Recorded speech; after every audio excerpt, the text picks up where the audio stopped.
नमस्कार दोस्तों, हमारी आज की ऑनलाइन क्लास के अंदर आपका बहुत बहुत स्वागत है। दोस्तों, सबसे पहले मैं आपको ये बोलूंगा कि हमारे चैनल को आप जरूर सब्सक्राइब कर लीजिए, बेल आइकन को भी दबा दीजिए।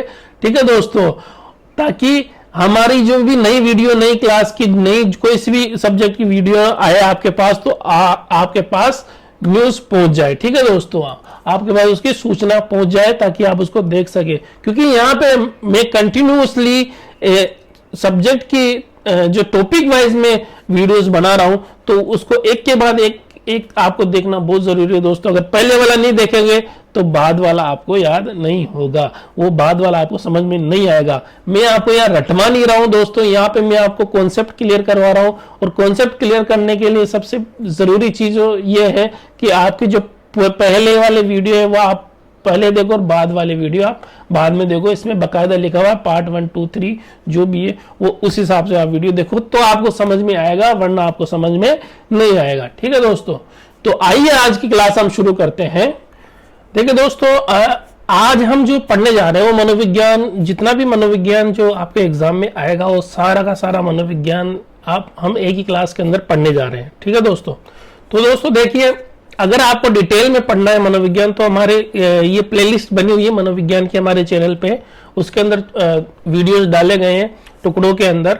तो वो आप अगर डिटेल में पढ़ना है मनोविज्ञान बहुत अच्छी तरीके से, तो आप वहां जाके एक एक वीडियो को ध्यान से देखिए, वहां आपके सारे कॉन्सेप्ट क्लियर हो जाएंगे। ठीक है दोस्तों, तो देखिए मनोविज्ञान के अंदर जो हम पढ़ेंगे, हमारे जो एग्जाम्स के अंदर मनोविज्ञान के अंदर जो क्वेश्चन आते हैं वो आते हैं पहला तो मनोविज्ञान की अवधारणा से। पहला चैप्टर क्या है? मनोविज्ञान की अवधारणा, जिसके अंदर मनोविज्ञान के बारे में बताया गया है कि मनोविज्ञान कैसे आया और कैसे उसका विकास हुआ और उसकी परिभाषा क्या है, उसका महत्व क्या है। ठीक है दोस्तों, उसके बाद में हम मनोविज्ञान के प्रमुख संप्रदाय पढ़ेंगे और फिर मनोविज्ञान की प्रमुख शाखाएं पढ़ेंगे। ठीक है दोस्तों, तो आइए देखते हैं। हमारी मनोविज्ञान की नॉन स्टॉप क्लास के अंदर आपका स्वागत है। ठीक है दोस्तों, तो जो दोस्तों मनोविज्ञान के अंदर जो पहला जो टॉपिक आता है वो आता है दोस्तों मनोविज्ञान की अवधारणा का। ठीक है दोस्तों, पहला टॉपिक आता है मनोविज्ञान की अवधारणा का। अब देखिए दोस्तों, मनोविज्ञान का जो वर्तमान रूप है, ठीक है दोस्तों, मनोविज्ञान का जो वर्तमान रूप है वो भिन्न भिन्न अंगों से होकर गुजरा है और विभिन्न काल में मनोविज्ञान की परिभाषा विभिन्न रूपों में दी गई है, जिन्हें विकास क्रम के रूप में परिभाषित किया जाता है। ठीक है दोस्तों, जो वर्तमान स्वरूप है मनोविज्ञान का वो भिन्न भिन्न अंगों से होकर गुजरा है। ठीक है, और विभिन्न कालों के अंदर मनोविज्ञान को अलग अलग रूप में परिभाषित किया गया है और उन परिभाषाओं को हम उसके विकास क्रम के रूप में परिभाषित करते हैं। ठीक है दोस्तों, यानी कि मनोविज्ञान जो है, आज का जो वर्तमान मनोविज्ञान है, कितने अंगों से होकर गुजरा है, क्या क्या रूपों में होकर गुजरा है, वो हम सबसे पहले अध्ययन करते हैं। तो आइए दोस्तों देखते हैं हम सबसे पहले मनोविज्ञान का विकास क्रम। ठीक है दोस्तों, मनोविज्ञान के विकास क्रम के अंदर देखते हैं, मनोविज्ञान को सबसे पहले बोला गया था आत्मा का विज्ञान। ठीक है, साइंस ऑफ सोल। फिर उसके बाद में बोला मन या मस्तिष्क का विज्ञान, साइंस ऑफ माइंड।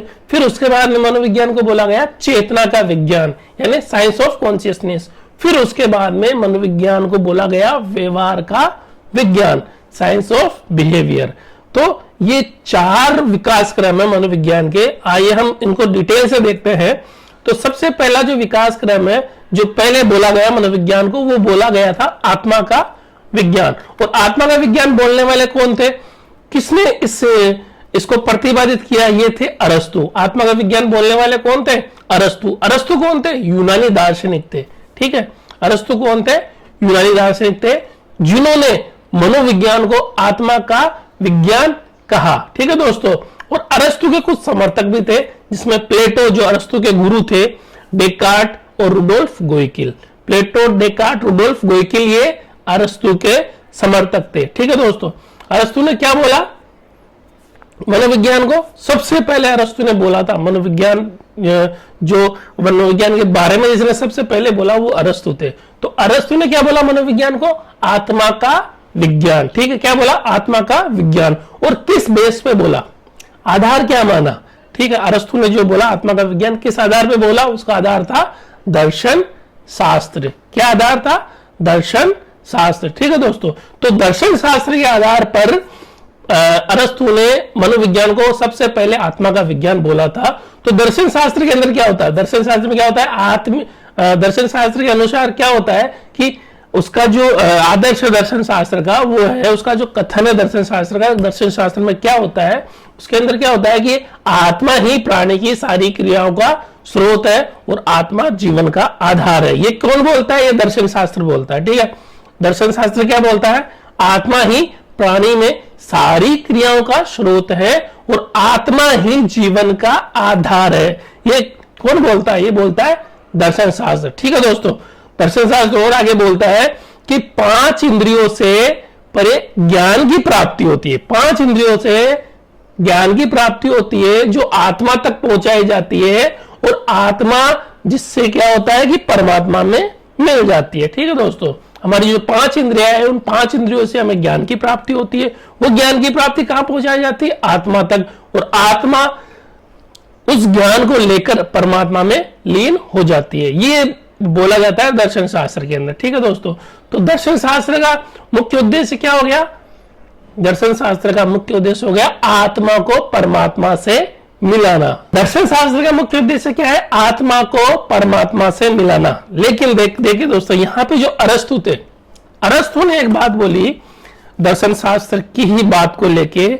दर्शन शास्त्र में बोला जाता था आत्मा को परमात्मा से मिलाना, लेकिन अरस्तु ने बोला आत्मा को परमात्मा से मिलाना हमारा उद्देश्य नहीं होना चाहिए, मनुष्य को परमात्मा से मिलाना हमारा उद्देश्य होना चाहिए। क्या उद्देश्य होना चाहिए, मनुष्य को परमात्मा से मिलाना, यह उद्देश्य होना चाहिए। ठीक है दोस्तों, तो अरस्तु ने बोला कि मनुष्य को परमात्मा से, मनुष्य का मिलन किससे होना चाहिए, परमात्मा से। तो अतः अगर मनुष्य को समझना है तो आत्मा को समझना पड़ेगा। ठीक है, मनुष्य का समझना है तो आत्मा को समझना पड़ेगा, यह बोला अरस्तु ने। ठीक है, अरस्तु ने बोला मनुष्य को अगर समझना है तो आत्मा को समझना पड़ेगा।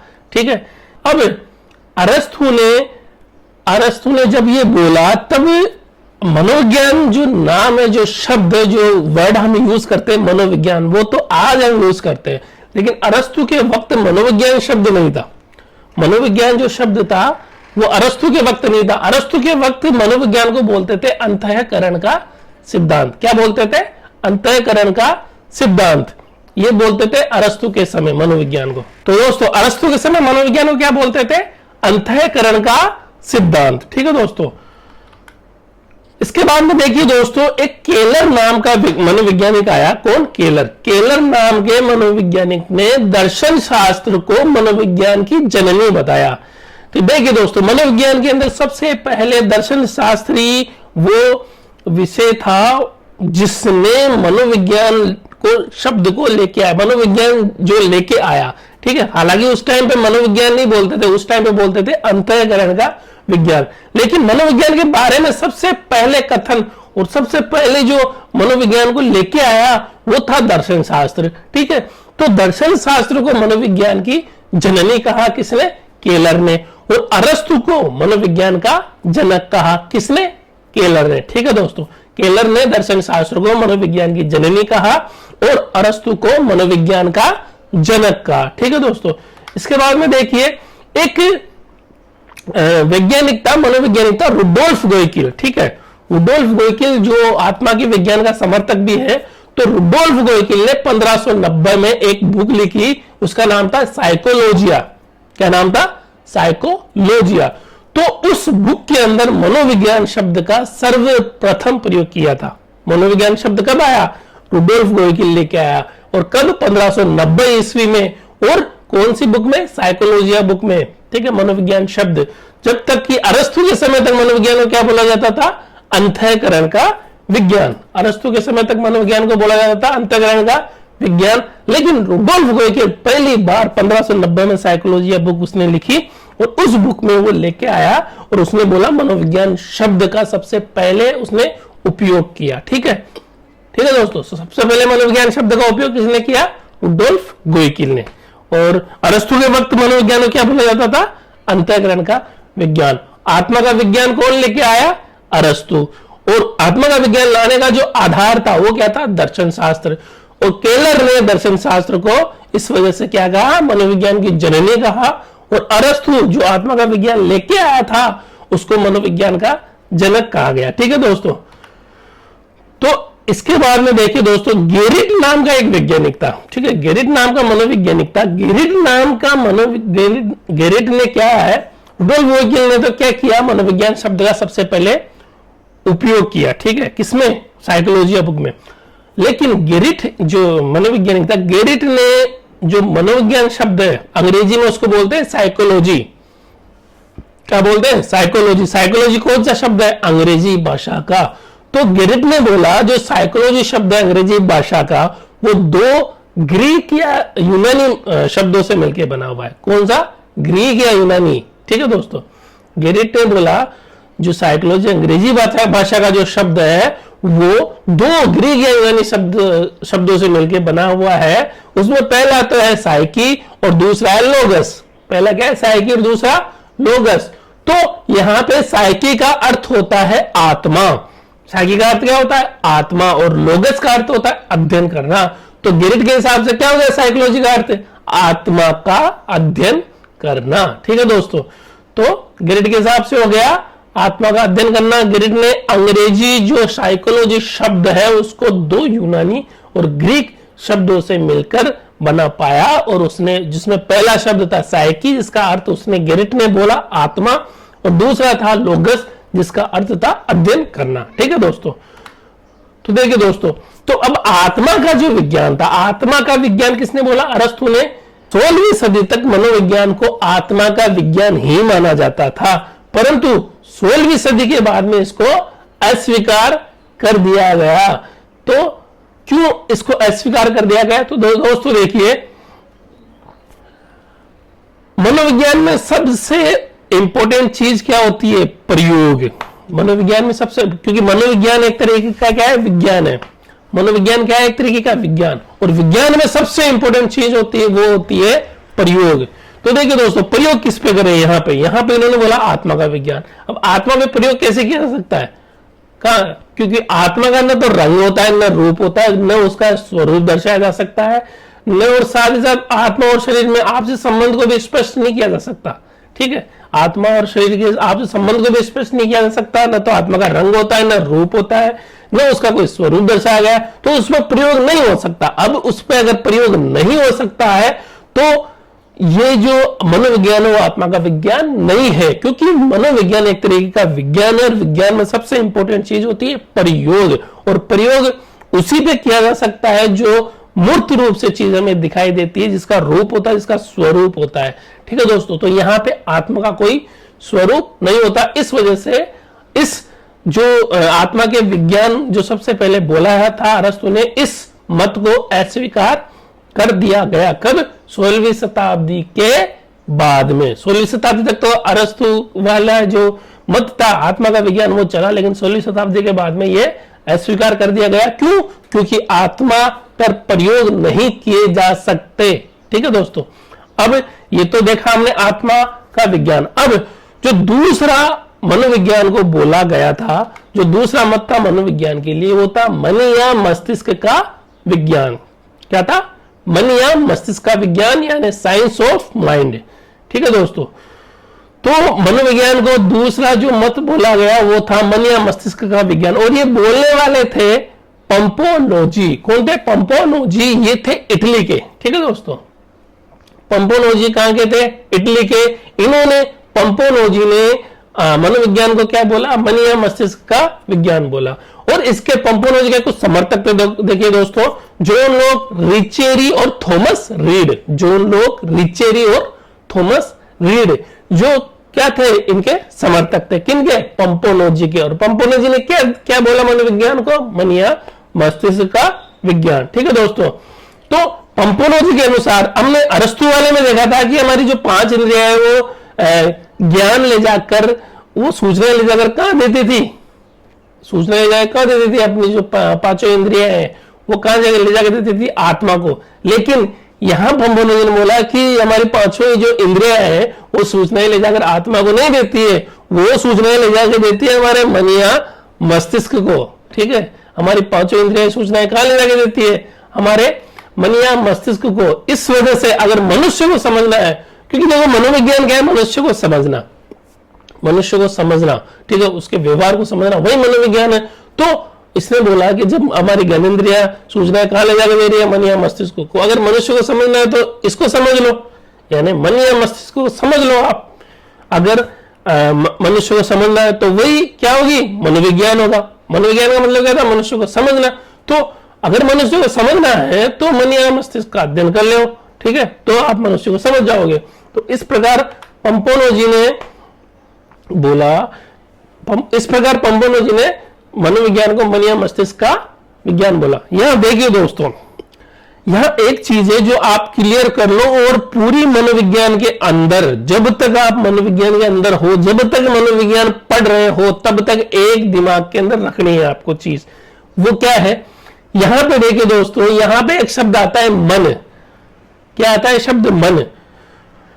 और मन को हमारे जो भारतीय दर्शन शास्त्र है, हमारा भारतीय दर्शन शास्त्र, उसमें बोला जाता है मन को आत्मा। हमारे भारतीय दर्शन शास्त्र में क्या बोला जाता है, मन को आत्मा। लेकिन पाश्चात्य दर्शन शास्त्र में मन का अर्थ होता है मस्तिष्क। पाश्चात्य दर्शन शास्त्र में क्या होता है, मन का अर्थ मस्तिष्क होता है। तो यहां पे पूरी मनोविज्ञान में कहीं पर भी मन अगर शब्द आए तो उसको आत्मा से नहीं जोड़ना है। मन का अर्थ यहां पे मनोविज्ञान में हम लेंगे मस्तिष्क, हर जगह पे, ठीक है दोस्तों। आगे भी हम पढ़ेंगे, सिग्मंड फ्रायड बनेंगे जिसने 3 मन दिए, मतलब मस्तिष्क के 3 रूप दिए। दूसरे वैज्ञानिकों के बारे में पढ़ेंगे जिन्होंने मन या मस्तिष्क पे अध्ययन किया। तो मन पे अध्ययन किया मतलब मस्तिष्क पे अध्ययन किया, ये चीज क्लियर कर लेना दोस्तों। मन का अर्थ आपको मनोविज्ञान में हमेशा मस्तिष्क ही समझना है। अब यहां पे देखिए आप, पंपोनो जी ने जो अंग्रेजी वर्ड है साइकोलॉजी, उसको 2 भागों में बांटा कि अंग्रेजी वर्ड जो साइकोलॉजी है वो 2 ग्रीक यूनानी शब्दों से मिलकर बना है। पहला है साइकी और दूसरा है लोगस। आपने देखा था आत्मा के विज्ञान में पहले किसने बोला था, आत्मा के विज्ञान में बोला था गेरिट ने। गेरिट ने भी यही बात बोली थी कि अंग्रेजी जो साइकोलॉजी शब्द है उसको 2 ग्रीक यूनानी शब्दों में बांटा था। पहला था साइकी, दूसरा था लोगस, ठीक है दोस्तों। ग्रीक पंपोनो जी ने भी यही बांटा और गेरिट ने भी यही बांटा, लेकिन इनमें अंतर क्या है दोस्तों। पंपोनो जी का और गेरिट का बिल्कुल समान है, अंतर सिर्फ एक है। देखो, लोगस का अर्थ तो अध्ययन करना ही दिया है दोनों ने। लोगस का अर्थ क्या दिया है दोनों ने, अध्ययन करना, ठीक है। और साइकी का अर्थ यहां पे पंपोनो जी ने बोला है मन। साइकी का अर्थ क्या बोला पंपोनो जी ने, मन। तो पंपोनो जी के हिसाब से जो मनोविज्ञान शब्द है उसका अर्थ क्या हो गया, जो साइकोलॉजी शब्द उसका अर्थ क्या हो गया, मन का अध्ययन करना। लेकिन गेरिट ने साइकी को बोला था आत्मा, गेरिट ने बोला था साइकी को आत्मा, ठीक है दोस्तों। तो गेरिट के हिसाब से था साइकोलॉजी का जो अर्थ था वो था आत्मा का अध्ययन करना। लेकिन पंपोनो जी जो थे उन्होंने साइकी को बोला मन। तो पंपोनो जी के हिसाब से साइकोलॉजी का अर्थ हो गया मन का अध्ययन करना, ठीक है दोस्तों। और मन का मतलब क्या है यहाँ पे, मस्तिष्क, ये ध्यान में रखना आप, ठीक है दोस्तों। अब अगर आपके पास आ जाए कोई क्वेश्चन आ जाए ऐसा कि साइकी का अर्थ है, साइकी का अर्थ है और उसमें दोनों चीजें हैं, कौन सा, आत्मा भी ऑप्शन में, मन भी है, तो उसमें दोनों मानना है, ठीक है। दोनों वाला ऑप्शन आपको चूज करना है, ध्यान रखना, ठीक है दोस्तों। आगे देखिए, अब देखिए दोस्तों, ये जो मत था मन या मनोविज्ञान को मन या मस्तिष्क का अध्ययन बोला गया, तो इस अर्थ को समझने के अंदर भी परेशानी होने लग गई दोस्तों, ठीक है। तो अब आप देखिए, जो इसका कोई वैज्ञानिक स्वरूप उस वक्त तक दर्शाया नहीं गया था, मस्तिष्क का कोई वैज्ञानिक स्वरूप दर्शाया नहीं गया था उस वक्त तक, कि मन का या मस्तिष्क का कोई वैज्ञानिक स्वरूप नहीं था, कोई भौतिक स्वरूप उस टाइम तक, ठीक है। मन का उस टाइम तक कोई नहीं था, यानी कि आत्मा की बात थी, मन का भी कोई भौतिक स्वरूप नहीं था। जिस वस्तु या बात का कोई भौतिक स्वरूप नहीं होता है तो उसे ठीक ठाक परिभाषित करना असंभव होता है, ठीक है। कि मन का भौतिक स्वरूप नहीं होने की वजह से, और इस मत को भी 1700 ईस्वी में अस्वीकार कर दिया गया, ठीक है। 1700 ईस्वी में इस मत को अस्वीकार कर दिया गया। क्यों? क्योंकि इसमें भी हम मन पर प्रयोग नहीं कर सकते, सिर्फ और सिर्फ इस वजह से, ठीक है दोस्तों। तो दूसरा हमारा इस प्रकार से 1700 ईस्वी तक 1700 ईस्वी के बाद में ये अस्वीकार कर दिया गया। अब जो तीसरा बोला गया मनोविज्ञान को, वो था चेतना का विज्ञान या फिर चेतन अनुभूति का विज्ञान। ठीक है, इसको बहुत ध्यान से देखना दोस्तों, क्योंकि चेतना का विज्ञान बहुत इंपॉर्टेंट है। ये आपके बहुत सारे, अगर ये समझ में नहीं आया तो बहुत सारी चीजें आपको बाद में समझ में नहीं आएगी। क्योंकि वुंट जो था, वुंट जो जिन्होंने इसको दिया है, सिद्धांत को प्रतिपादित किया है, उन्होंने संप्रदाय भी दिए थे। ठीक है दोस्तों, उन्होंने संरचनावाद संप्रदाय की स्थापना की थी वुंट ने। फिर इनके जो समर्थक थे विलियम जेम्स, उन्होंने प्रकार्यवाद संप्रदाय की स्थापना की थी। तो अगर ये बेस आपको समझ में नहीं आया तो संप्रदाय भी समझ में नहीं आएंगे और दूसरी चीजें भी समझ में नहीं आएगी दोस्तों। ठीक है, वो जो सिगमंड फ्राइड ने मन के 3 प्रकार दिए थे, सिगमंड फ्राइड की परिभाषाएं वगैरह, सिगमंड फ्राइड की जो थ्योरीज थी वो भी समझ में नहीं आएगी। तो ये बहुत इंपॉर्टेंट है दोस्तों। ठीक है, पहले वाले दोनों में तो आपको तो ध्यान रखना है कि अरस्तु मनोविज्ञान का जनक है और जो क्या नाम से दर्शन शास्त्र मनोविज्ञान की जननी है, और आत्मा का विज्ञान बोलने वाला अरस्तु था। और उसमें जो डिटेल बताई थी अपने को वो, और मन या मस्तिष्क का विज्ञान किसने बोला, पंपोनोजी ने बोला, और किस बेस पे बोला, क्या क्या बोला, वो हमने आपको बता दिया है। लेकिन यहाँ देखो दोस्तों, तीसरा जो बोला गया मनोविज्ञान को चेतना का विज्ञान, ये बहुत इंपॉर्टेंट है, इसका ध्यान रखिए दोस्तों। तो ये बहुत ध्यान से समझना है आपको। ठीक है दोस्तों, क्योंकि अगर ये चीज बार बार रिपीट होगी आपके, बार बार आएगी, हर जगह पे आएगी। ठीक है, क्योंकि विलियम वुंट ऐसे मनोवैज्ञानिक थे जिन्होंने पहली बार प्रयोगशाला की स्थापना की थी। ठीक है दोस्तों, पहली बार प्रयोगशाला की स्थापना वुंट ने की थी। तो विज्ञान में सबसे इंपॉर्टेंट चीज क्या है, प्रयोग है। ठीक है दोस्तों, तो आइए देखते हैं इसको, बहुत ध्यान से देखना। तो चेतना का विज्ञान बोलने वाले कौन थे, विलियम वुंट, जो थे जर्मनी के। ठीक है दोस्तों, विलियम वुंट जर्मनी के थे और जर्मनी के अंदर मनोविज्ञान का जनक विलियम वुंट को माना जाता है। ठीक है, जर्मनी में मनोविज्ञान का जनक किसको माना जाता है, वुंट को। अब आइए देखिए दोस्तों, इनके जो समर्थक थे वो थे विलियम जेम्स। ठीक है, विलियम जेम्स थे अमेरिका के, बहुत इंपॉर्टेंट नाम है दोस्तों। विलियम जेम्स अमेरिका के थे और विलियम वुंट जर्मनी के थे।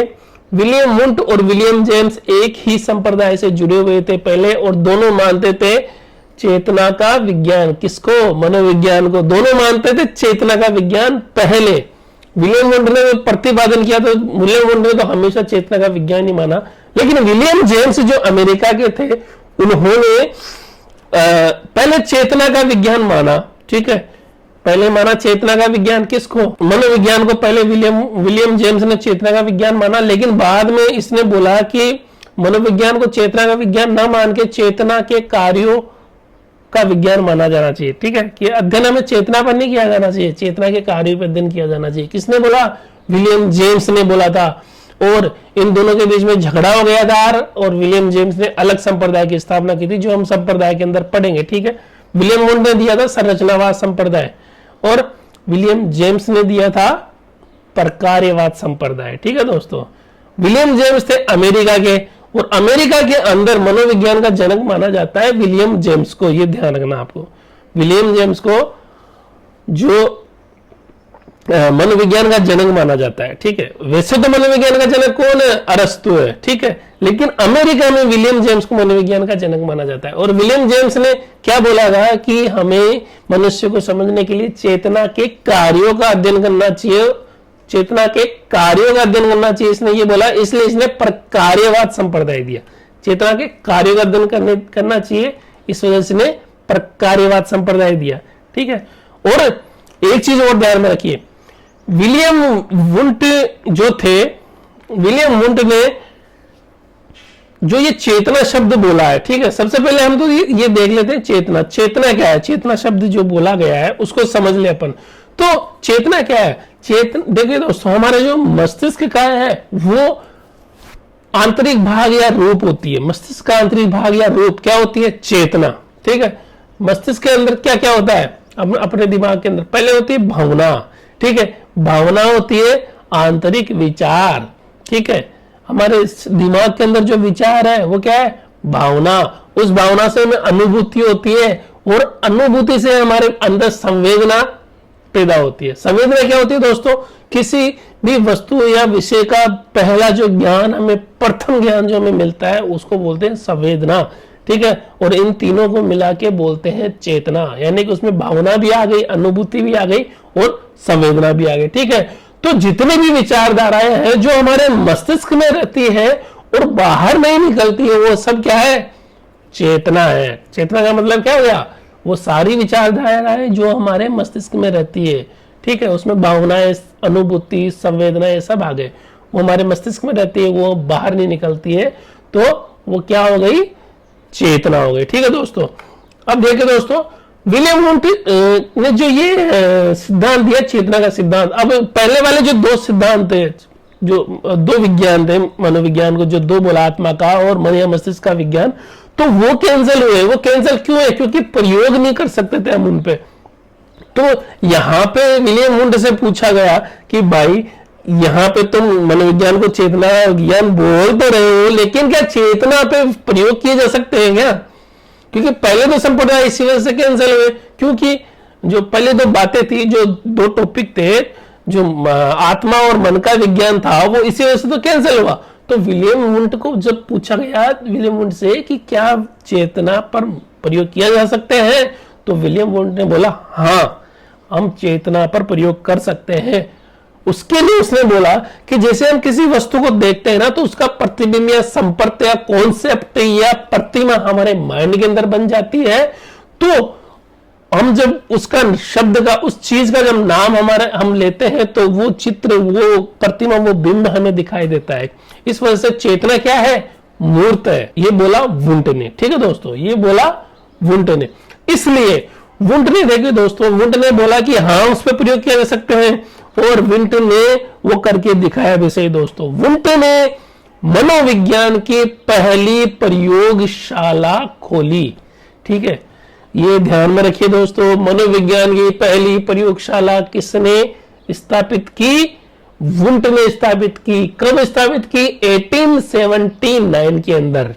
1879 के अंदर जर्मनी के लिपजिंग नगर के अंदर। कहा? जर्मनी के लिपजिंग नगर के अंदर लिपजिंग विश्वविद्यालय था। क्या नाम था? लिपजिंग विश्वविद्यालय, जिसको वर्तमान में कार्ल मार्क्स विश्वविद्यालय बोलते हैं। वर्तमान में क्या बोलते हैं? कार्ल मार्क्स विश्वविद्यालय। उस विद्यालय के अंदर इसने मनोविज्ञान की पहली प्रयोगशाला की स्थापना की, और उस प्रयोगशाला के अंदर क्या किया इसने? चेतना पर प्रयोग किए। क्या किया? चेतना पर प्रयोग किए दोस्तों, ठीक है दोस्तों। तो चेतना का विज्ञान कौन लेके आया? वुंट लेके आया। वुंट ने क्या बोला कि चेतना पर प्रयोग किए जा सकते हैं। इसे तो उसने 1879 में लिपजिंग नगर के अंदर, लिपजिंग विश्वविद्यालय के लिपजिंग नगर के अंदर, लिपजिंग विश्वविद्यालय के अंदर प्रयोगशाला की स्थापना की।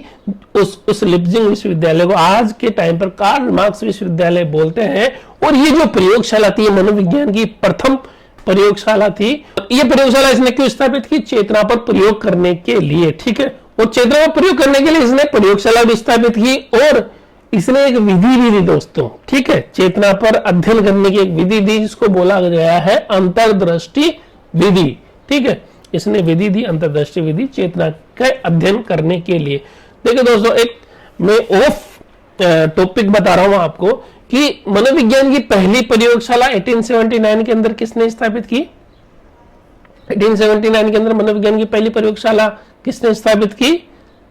किसने स्थापित की? विलियम वुंट ने, ठीक है। और अगर दूसरी प्रयोगशाला की बात आ जाए दोस्तों, दूसरी प्रयोगशाला मनोविज्ञान की, वो किसने स्थापित की? विलियम वुंट के जो साथी थे, क्या नाम था, जो अलग हो गए थे बाद के अंदर, वो थे विलियम जेम्स। वो कहां के थे? अमेरिका के। उन्होंने मैसाचुसेट्स, अमेरिका, उस नगर के अंदर विलियम जेम्स ने मनोविज्ञान की दूसरी प्रयोगशाला की स्थापना की थी। और मनोविज्ञान की तीसरी प्रयोगशाला कहां है? हमारे इंडिया के अंदर, ठीक है, कैलकाटा, ठीक है। मनोविज्ञान की तीसरी, जो हम आगे देखेंगे आगे के टॉपिक में, इसके बाद में मैंने ऐड किया है वो दोस्तों। तो पहली प्रयोगशाला स्थापित की वुंट ने, और चेतना का विज्ञान बोला मनोविज्ञान को। चेतना पर अध्ययन करने के लिए इसने एक विधि दी मनोवैज्ञानिक, ठीक है, अंतर्दृष्टि विधि, जो जिससे चेतना का अध्ययन किया जा सकता है। तो देखिए दोस्तों, 1900 के अंदर ये भी मत अस्वीकार कर दिया गया। और मतलब क्या अस्वीकार करने का क्या है? क्योंकि देखिए दोस्तों, ये बोलता है मन या मस्तिष्क, मतलब चेतना पर अध्ययन करना। क्या, चेतना पर अध्ययन करना है ना, चेतना का विज्ञान, चेतना मेन चीज, इंपोर्टेंट चीज है। तो देखिए दोस्तों, हमारा जो मस्तिष्क का है वो दो स्वरूप होते हैं, एक तो आंतरिक स्वरूप हो गया, एक बाह्य स्वरूप हो गया। आंतरिक स्वरूप में चेतना हो गया, और बाह्य स्वरूप क्या हो गया, हमारा व्यवहार, जो हम करते हैं, जो कार्य करते हैं, वो हो गया व्यवहार। तो ये जो सिद्धांत है, ये जो बात है, ये जो मत है, ये कथन है, ये केवल और केवल हमारे आंतरिक रूप को ही दर्शाता है, यानी कि चेतना हमारे मस्तिष्क का आंतरिक रूप है। तो केवल और केवल आंतरिक रूप को दर्शाता है, बाह्य रूप को ये नहीं दर्शाता, इस वजह से इसको अस्वीकार कर दिया गया। ठीक है दोस्तों। और सिगमंड फ्रायड जो मनोवैज्ञानिक था, सिगमंड फ्रायड ने मस्तिष्क की 3 अवस्थाएं बताई थी, चेतन, अर्धचेतन और अचेतन। ठीक है दोस्तों, ये हम डिटेल में पढ़ेंगे आगे आराम से।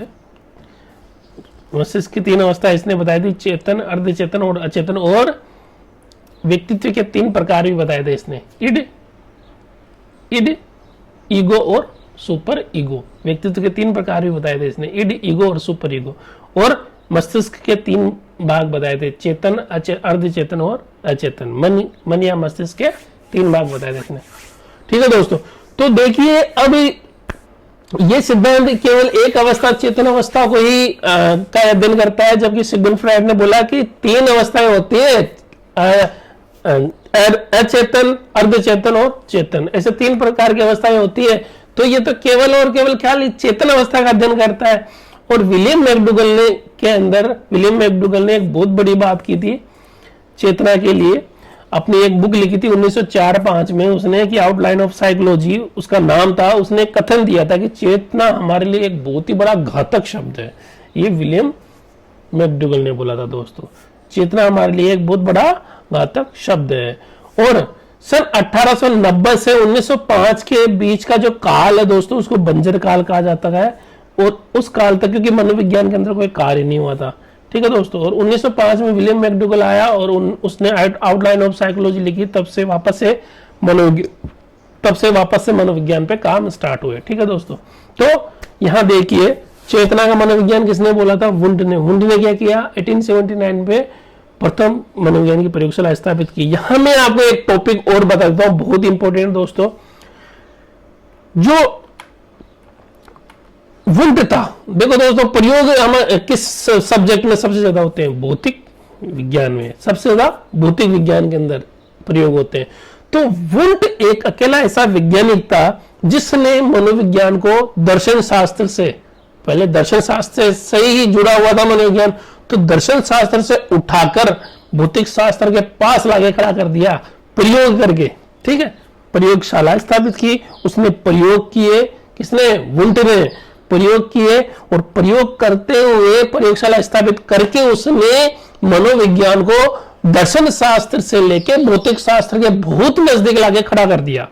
ठीक है दोस्तों, दर्शन शास्त्र लेके भौतिक शास्त्र के पास जाके खड़ा कर दिया और एक स्वतंत्र विषय का दर्जा दिलाया।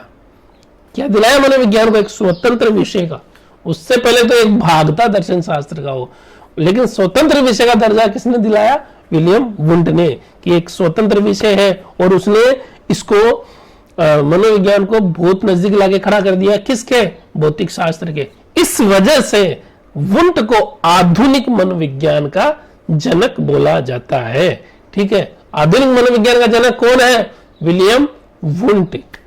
ठीक है दोस्तों, क्योंकि आज का जो मनोविज्ञान है उसके अंदर प्रयोग होते हैं, तो प्रयोग सबसे पहले किया किसने, वो किया वुंड ने। और मनोविज्ञान की एक शाखा है जिसको बोला जाता है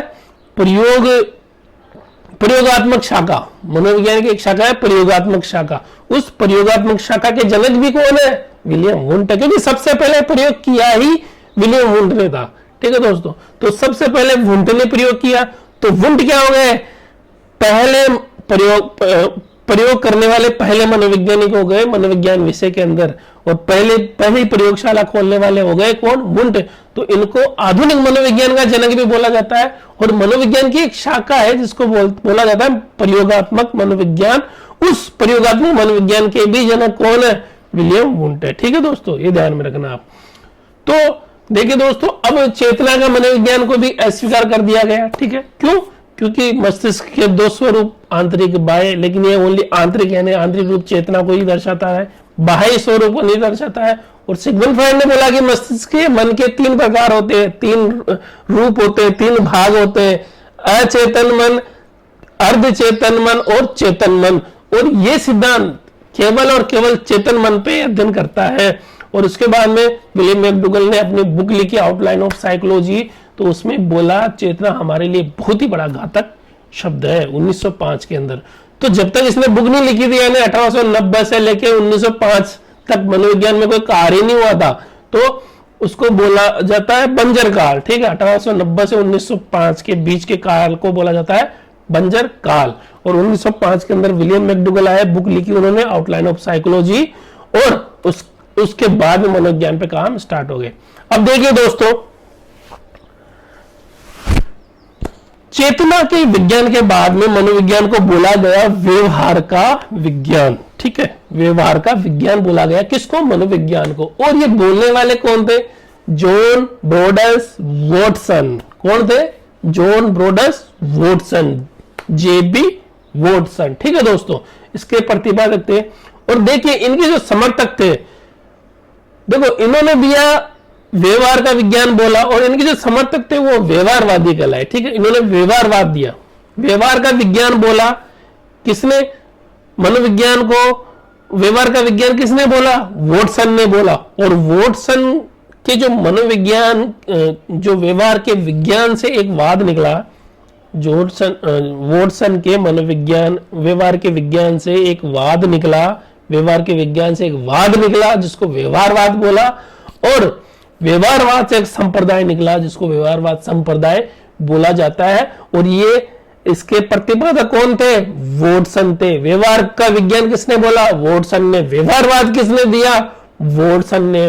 व्यवहारवाद संप्रदाय की स्थापना किसने की? वॉटसन ने। ठीक है दोस्तों, व्यवहारवाद बोला वॉटसन ने, क्योंकि व्यवहार का विज्ञान लेके आए वॉटसन। देखिए दोस्तों, और इसके जो समर्थक थे वो कहलाए व्यवहारवादी। ठीक है, हालांकि कुछ समर्थक, ये तो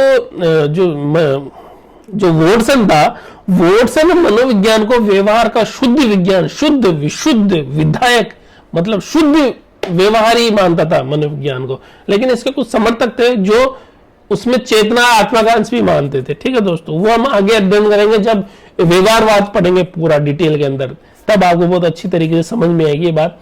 तो यहां पे तो सिर्फ अपने को ये ध्यान रखना है, जो इसके समर्थक थे, जो व्यवहारवाद को मानते थे, वो व्यवहारवादी कहलाए और इसका समर्थन किया। ठीक है, तो इसके समर्थक थे B F Skinner, Ivan V Pavlov, C L Hull, William Woodworth और विलियम मैकडूगल। ठीक है दोस्तों, ये इनके समर्थक थे।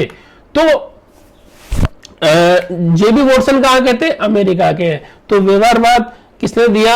जेबी वॉटसन ने दिया। ठीक है, और व्यवहारवाद के प्रवर्तक भी यही कहलाए। ठीक है दोस्तों, तो इन्होंने क्या? अंतर्दर्शन का बहिष्कार किया, क्योंकि इन्होंने बोला कि जब शारीरिक क्रिया हमारी जो शरीर के द्वारा जो की जाने वाली क्रियाएं जो स्पष्ट रूप से दिखाई देती है, तो हमें क्यों, क्या जरूरत है कि हम चेतना के ऊपर जाए? ठीक है, अध्ययन करना है तो हम क्रियाओं का अध्ययन करो ना, जो बाह्य रूप में दिखाई देती है। व्यवहार का अध्ययन करो, तो ये बोला इसने।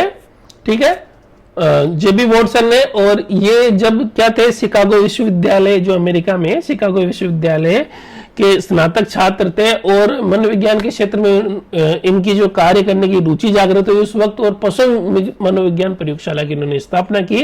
तो व्यवहारवाद किसने दिया? वॉटसन ने दिया। ठीक है, अब आए दोस्तों, वर्तमान शताब्दी में व्यवहारवाद देकर क्या योगदान दिया जेबी वॉटसन ने? जेबी वॉटसन ने मनोविज्ञान का जो रूप था वो व्यवहार और अनुक्रियाओं के रूप में अध्ययन करने के रूप में दिया। पहले तो क्या मनोविज्ञान को कैसे अध्ययन किया जाता था? इससे पहले चेतना पे अध्ययन करना, मन पे अध्ययन करना, आत्मा पे अध्ययन करना, ये बोला जाता था। दोस्तों, जो आज के टाइम पे इंपॉर्टेंट है व्यवहार और बाह्य क्रिया। ठीक है, तो व्यवहार और बाह्य क्रियाओं पे अध्ययन करना किसने बताया? ये बोला वॉटसन ने कि अगर किसी को समझना है, किसी के मनोविज्ञान को समझना है, मनोविज्ञान को समझना है, किसी को समझना है, तो उसके व्यवहार और बाहरी क्रियाओं का अध्ययन करो, ये बोला था वॉटसन ने। और ये इसकी देन है वॉटसन की। ठीक है दोस्तों, तो वॉटसन का जो कथन था, देखिए दोस्तों, वॉटसन का कथन है कि मनोविज्ञान को वैज्ञानिक स्वरूप प्रदान करने के लिए यह आवश्यक है कि मनोविज्ञान की अध्ययन सामग्री का जो स्वरूप हो, स्वरूप जो अध्ययन सामग्री का हो वो स्पष्ट रूप से बाह्य एवं वस्तुगत हो। ठीक है, बाह्य वस्तुगत हो जिसमें आत्मवाद का कोई स्थान नहीं हो। ठीक है, मतलब इसका मतलब यह है कि जो मनोविज्ञान को अगर वैज्ञानिक बनाना है, वैज्ञानिक स्वरूप अपने को मनोविज्ञान को देना है, तो अपने को जो जिसका अध्ययन हम करें वो चीज क्या होनी चाहिए, वो स्पष्ट रूप से दिखाई देनी चाहिए और मतलब वो वस्तुगत होनी चाहिए। वो स्पष्ट देखिए वस्तुगत हो, यानी उसके अंदर आत्मा वगैरह का कोई स्थान ना हो, वो दिखाई दे। ठीक है दोस्तों, उसका रूप हो, उसका स्वरूप हो, उसमें क्रिया हो, उसका अध्ययन हम करें। ठीक है दोस्तों, तो ये बोला था वॉटसन ने। आगे देखिए, इसने इसके बाद में ये जो बोला उसके अंदर इसने एक उदाहरण भी दिया था कि एक अगर चूहा किसी बुलबुलैया या मेज में दौड़ता है तो इससे बड़ी सरलता से उसकी बाह्य अनुक्रियाओं को देखकर व्यवहार के रूप में विश्लेषण करना है। चेतना का स्वरूप आंतरिक होता है, इसे वैज्ञानिक अध्ययन का विषय नहीं बनाया जा सकता। मतलब चूहा है, बुलबुलैया में दौड़ रहा है, तो वो क्रिया कर रहा है, उसकी क्रिया का अध्ययन करो आप, बिल्कुल साफ दिखाई देगी उसकी क्रिया का अध्ययन, उसके जो व्यवहार कर रहा है उसका अध्ययन करो, और उसका अध्ययन करके उसके मनोविज्ञान का अध्ययन हो जाएगा आपको। अगर लेकिन आंतरिक चेतना के आंतरिक रूप, आप चेतना का कोई स्वरूप नहीं होता तो उस पर अध्ययन ही नहीं कर सकते। तो इसी वजह से अगर अपने को वैज्ञानिक बनाना है, मनोविज्ञान को विज्ञान का दर्जा देना है, तो आपको व्यवहार का अध्ययन करना पड़ेगा। ठीक है दोस्तों, तो इस प्रकार से क्या हुआ है, व्यवहारवादी विचारधारा ने मनोविज्ञान को क्या है, वर्तमान की ओर एक नया मोड़ देकर कीर्तिमान स्थापित किया और पिछली सभी अवधारणाओं को बदलते क्रम में हमें इस निष्कर्ष पर पहुंचते हैं कि मनोविज्ञान व्यवहार का विज्ञान है और प्राणियों के व्यवहार तथा उस व्यवहार को प्रभावित करने वाली सभी बातों का अध्ययन इसके अंतर्गत आता है। ठीक है, क्या प्राणियों का व्यवहार, यहां देखिए दोस्तों एक शब्द आया प्राणी, तो मनोविज्ञान में किसके व्यवहार का अध्ययन किया जाता है, प्राणियों के। किसके व्यवहार का, प्राणियों के। अब प्राणी क्या क्या हो गए, प्राणी मनुष्य भी हो गया, प्राणी पशु भी हो गया, प्राणी पक्षी भी हो गया, उसमें सभी जीवित चीजें जो व्यवहार है, जिनके अंदर जो व्यवहार करती है वो सारी शामिल है। ठीक है, तो मनोविज्ञान में किसके व्यवहार का अध्ययन किया जाता है, चाहे वो मनुष्य हो, चाहे पशु हो, चाहे पक्षी हो, कुछ भी हो, कोई भी हो जिसके अंदर व्यवहार है उसका अध्ययन हमें किया जाता है। ठीक है, मनोविज्ञान के अंदर ये ध्यान में रखना, केवल मनुष्यों के ऊपर ही नहीं किया जाता, पशु भी किया जाता है।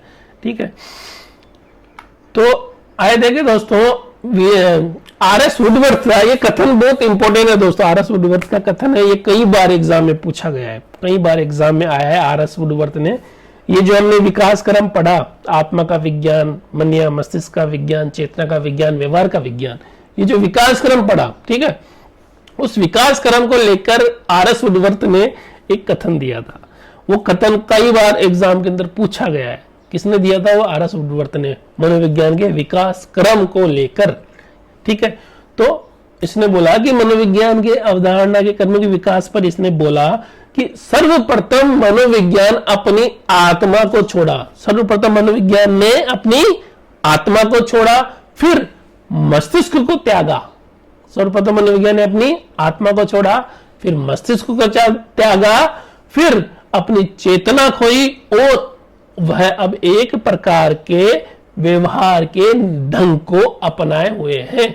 ठीक है, सबसे पहले आत्मा छोड़ा, फिर मस्तिष्क को त्यागा, फिर चेतना खोई, फिर व्यवहार के ढंग को अपनाए हुए हैं। कौन, मनोविज्ञान। ये बोला था आर.एस. वुडवर्थ ने दोस्तों। ये कथन कई बार पूछा जाता है, कई बार आता है। ठीक है दोस्तों, और विलियम मैकडूगल जो थे दोस्तों, यहां देखिए हमने एक चीज व्यवहार। ठीक है, व्यवहार शब्द जो सबसे पहले लेके आए थे वो थे दोस्तों विलियम मैकडूगल। ठीक है, विलियम मैकडूगल 1905 में जो उन्होंने बुक लिखी थी आउटलाइन ऑफ साइकोलॉजी। ठीक है, उस आउटलाइन साइकोलॉजी में व्यवहार शब्द का सबसे पहले प्रयोग किया। व्यवहार शब्द का किसने, विलियम मैकडूगल ने। ठीक है दोस्तों, और रुडोल्फ गोइकिल की साइकोलॉजी या बुक के अंदर मनोविज्ञान शब्द का सबसे पहले प्रयोग हुआ है। मनोविज्ञान शब्द का सबसे पहले प्रयोग किसमें हुआ, रुडोल्फ गोइकिल की बुक के अंदर। कौन सी, साइकोलॉजिया के अंदर। ठीक है, साइकोलॉजिया बुक के अंदर रुडोल्फ गोइकिल ने सबसे पहले मनोविज्ञान शब्द का प्रयोग किया था। और यहाँ पे है व्यवहार, ठीक है, यहाँ पे है व्यवहार। तो व्यवहार शब्द सबसे पहले कौन लेके आए? विलियम मैकडूगल लेके आए सन 1905 के अंदर, आउटलाइन ऑफ साइकोलॉजी इनकी बुक थी, तो उन्होंने व्यवहार शब्द लेके आए। लेकिन व्यवहार शब्द की व्याख्या किसने की? व्यवहार शब्द का वर्णन किसने किया? व्यवहार शब्द पर विस्तार पूर्वक अध्ययन किसने किया? वो थे जेबी वॉटसन। ठीक है दोस्तों, व्यवहारवाद दिया उन्होंने, व्यवहारवाद संप्रदाय दिया, व्यवहार पर अध्ययन किया, व्यवहार का विस्तृत अध्ययन किया, व्यवहार शब्द की व्याख्या की है किसने की थी? विलियम वॉटसन ने। ठीक है दोस्तों, ये किसने की थी? वॉटसन ने, क्योंकि ये 1913 के अंदर कोलंबिया विश्वविद्यालय के अंदर, ये कोलंबिया विश्वविद्यालय, ठीक है, उसमें व्यवहारवाद लेके आए, व्यवहारवाद की स्थापना की और व्यवहार शब्द की व्याख्या की, व्यवहार का वर्णन किया। और व्यवहार शब्द सबसे पहले लेके आए थे विलियम मैकडूगल, लेकिन व्याख्या की किसने? वॉटसन ने। ठीक है दोस्तों, ये हमारा जो विकास क्रम है दोस्तों, विकास क्रम जो हमारा मनोविज्ञान का विकास क्रम है वो यहीं पे होता है दोस्तों, खत्म। अब देखिए दोस्तों, हमारा जो आगे का जो बिंदु है जो मनोविज्ञान में, क्योंकि ये नॉन स्टॉप है तो मैं मनोविज्ञान पूरा एक ही क्लास के अंदर आपको बताऊंगा। ठीक है दोस्तों, जितना भी मनोविज्ञान एक ही क्लास के अंदर आपको बताऊंगा।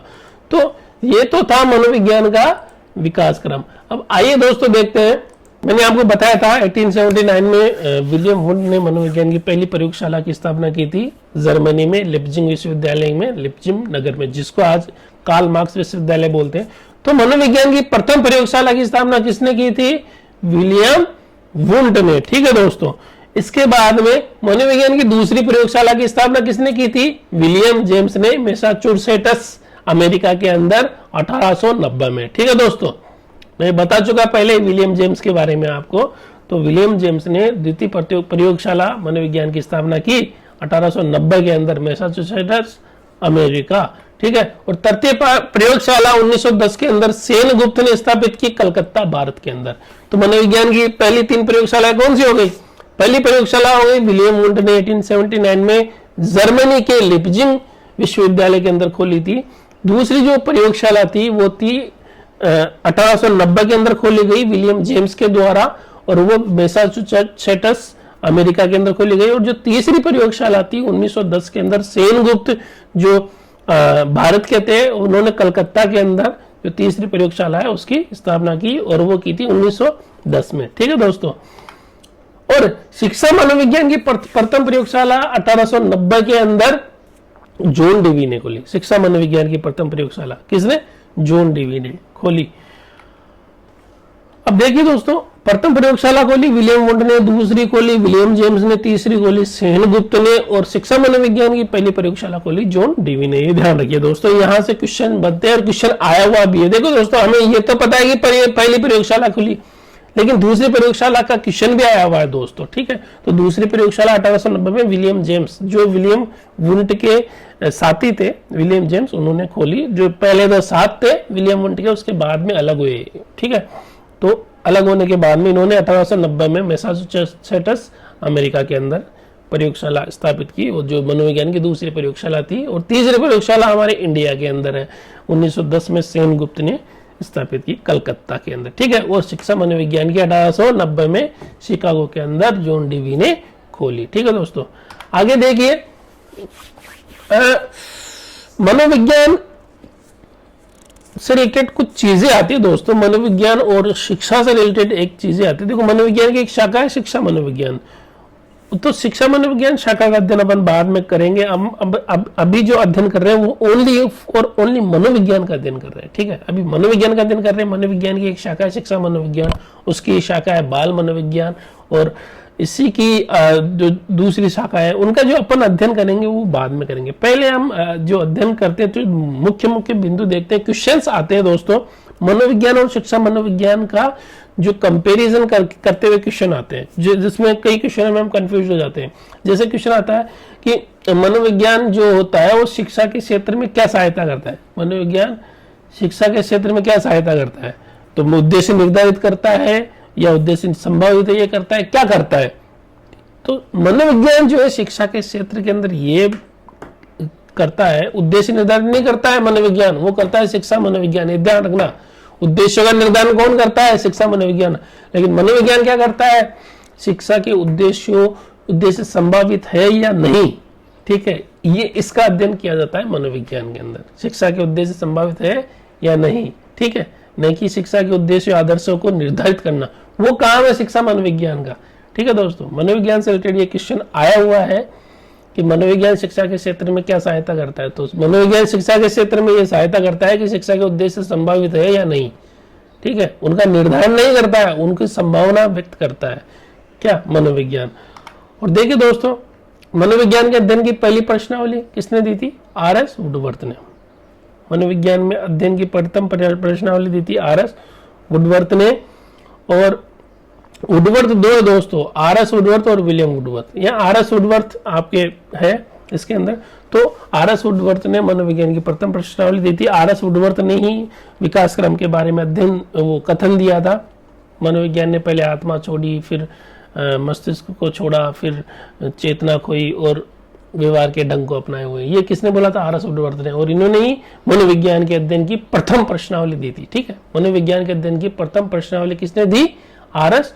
वुडवर्थ ने। ठीक है, और आर.एस. वुडवर्थ का कथन था दोस्तों। और बाल मनोविज्ञान की प्रथम प्रश्नावली दी थी स्टैनली हॉल ने। बाल मनोविज्ञान की पहली प्रश्नावली दी थी स्टैनली हॉल ने। और स्टैनली हॉल जो है दोस्तों, वो बाल मनोविज्ञान के जनक है। जो हम बाल विकास की कक्षाएं स्टार्ट करेंगे उसके अंदर आपको इसके बारे में डिटेल से बताएंगे। ठीक है दोस्तों, तो मनोविज्ञान की प्रथम प्रश्नावली दी आर.एस. वुडवर्थ ने और बाल मनोविज्ञान की प्रथम प्रश्नावली दी स्टैनली हॉल ने। ठीक है दोस्तों, और मनोविज्ञान से क्या होता है, मनोविज्ञान से छात्रों की आवश्यकताओं का ज्ञान होता है। ठीक है, मनोविज्ञान से छात्रों की आवश्यकताओं का ज्ञान होता है। और मनोविज्ञान ये बोलता है कि मनोविज्ञान से ये हमें ज्ञात होता है, ये सहायता करता है मनोविज्ञान शिक्षा में कि शिक्षा के उद्देश्य संभावित है या नहीं है। ठीक है दोस्तों, शिक्षा के उद्देश्यों की संभावना निर्धारित करना और शिक्षा छात्रों की आवश्यकताओं का ज्ञान करना, छात्रों की आवश्यकता क्या है, ये करता है विज्ञान। ठीक है, मनोविज्ञान। ठीक है दोस्तों, ये करता है मनोविज्ञान, उनकी आवश्यकताओं का ज्ञान करता है और उद्देश्यों की संभावना व्यक्त करता है, ये करता है मनोविज्ञान। और उद्देश्य का निर्धारण कौन करता है, शिक्षा मनोविज्ञान। ये ध्यान रखना दोस्तों। तो है दोस्तों, मनोविज्ञान की परिभाषा यहाँ पे अध्ययन करते हैं। मनोविज्ञान की अलग अलग जो मनोवैज्ञानिक थे उन्होंने अलग अलग परिभाषाएं दी है। तो देखिए दोस्तों, जो पहली परिभाषा है मनोविज्ञान की वो हमारे वॉटसन ने दी है। वॉटसन ने मनोविज्ञान को व्यवहार का विधायक विज्ञान बोला। व्यवहार का विधायक बोला, व्यवहार का विधायक विज्ञान, या फिर व्यवहार का शुद्ध विज्ञान, या व्यवहार का धनात्मक विज्ञान, या व्यवहार का निश्चित विज्ञान। उसके विज्ञान में केवल व्यवहार है, ये बोला किसने, वॉटसन ने। ठीक है, मनोविज्ञान को व्यवहार का विशुद्ध, विधायक, धनात्मक या निश्चित विज्ञान बोला। ठीक है, मनोविज्ञान को किसने बोला, वॉटसन ने। दूसरी जो हमारी परिभाषा है मनोविज्ञान की वो होता है मैकडूगल की। मैकडूगल ने दोस्तों मनोविज्ञान को आचरण तथा व्यवहार का यथार्थ विज्ञान बोला। आचरण और व्यवहार या यथार्थ का विधायक विज्ञान क्या है, मनोविज्ञान है। मैकडूगल ने क्या है, आचरण शब्द देखो। ठीक है, मनोविज्ञान क्या है, मनोविज्ञान आचरण तथा व्यवहार या यथार्थ का विधायक विज्ञान है। ठीक है, मैकडूगल की परिभाषा में एक आचरण शब्द और ऐड हुआ है, बाकी व्यवहार का विधायक विज्ञान वाटसन ने भी बोला था। ठीक है दोस्तों, आगे है बी.एफ. स्किनर। बी.एफ. स्किनर ने बोला मनोविज्ञान व्यवहार तथा अनुभव का विज्ञान है। बी.एफ. स्किनर व्यवहार तथा अनुभव का विज्ञान इसने बोला। ठीक है, तो बी.एफ. स्किनर अधिगम के सिद्धांत दिए थे और उसके अंदर अनुभव शब्द काफी इंपॉर्टेंट माना था। तो बी.एफ. स्किनर के जो परिभाषा के अंदर व्यवहार के साथ साथ क्या आया, अनुभव आया।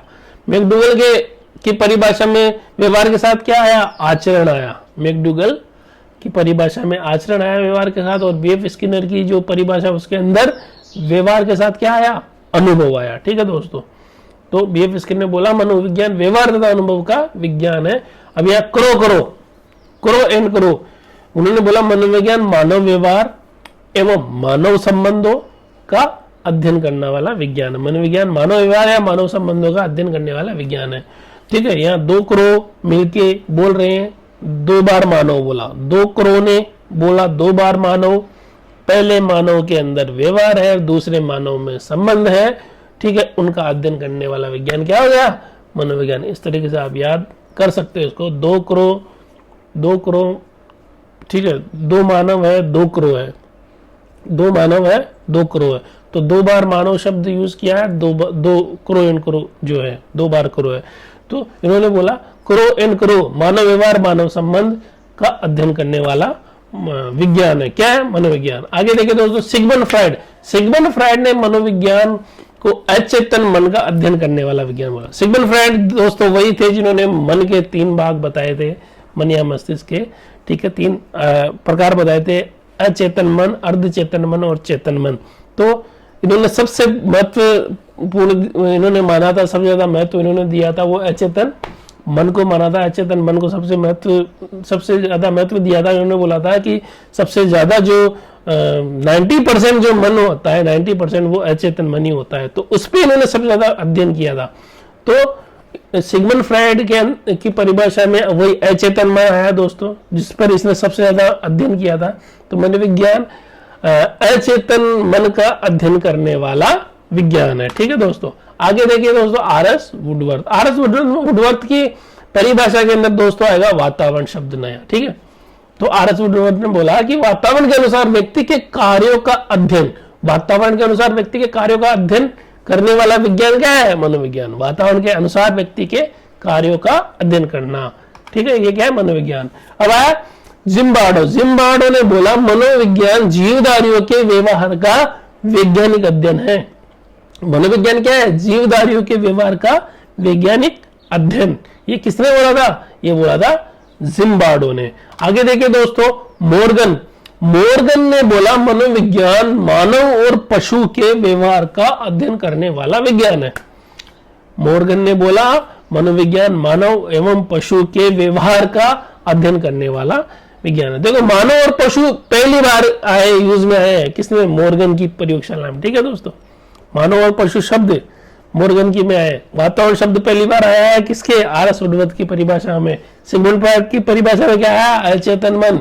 करो के अंदर क्या है? 2 करोड़, मानव व्यवहार मानव संबंध, 2 मानव 2 करोड़।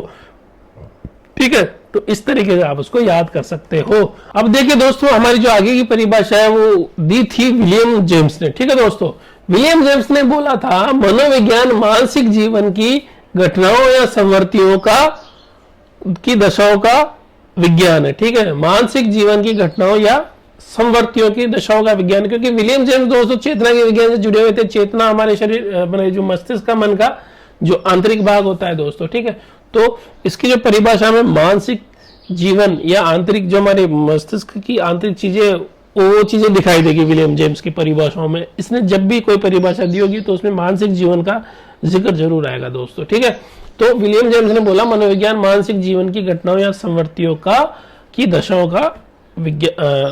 का विज्ञान है। क्या? मनोविज्ञान। ठीक है, ये बोला विलियम जेम्स ने। ठीक है दोस्तों,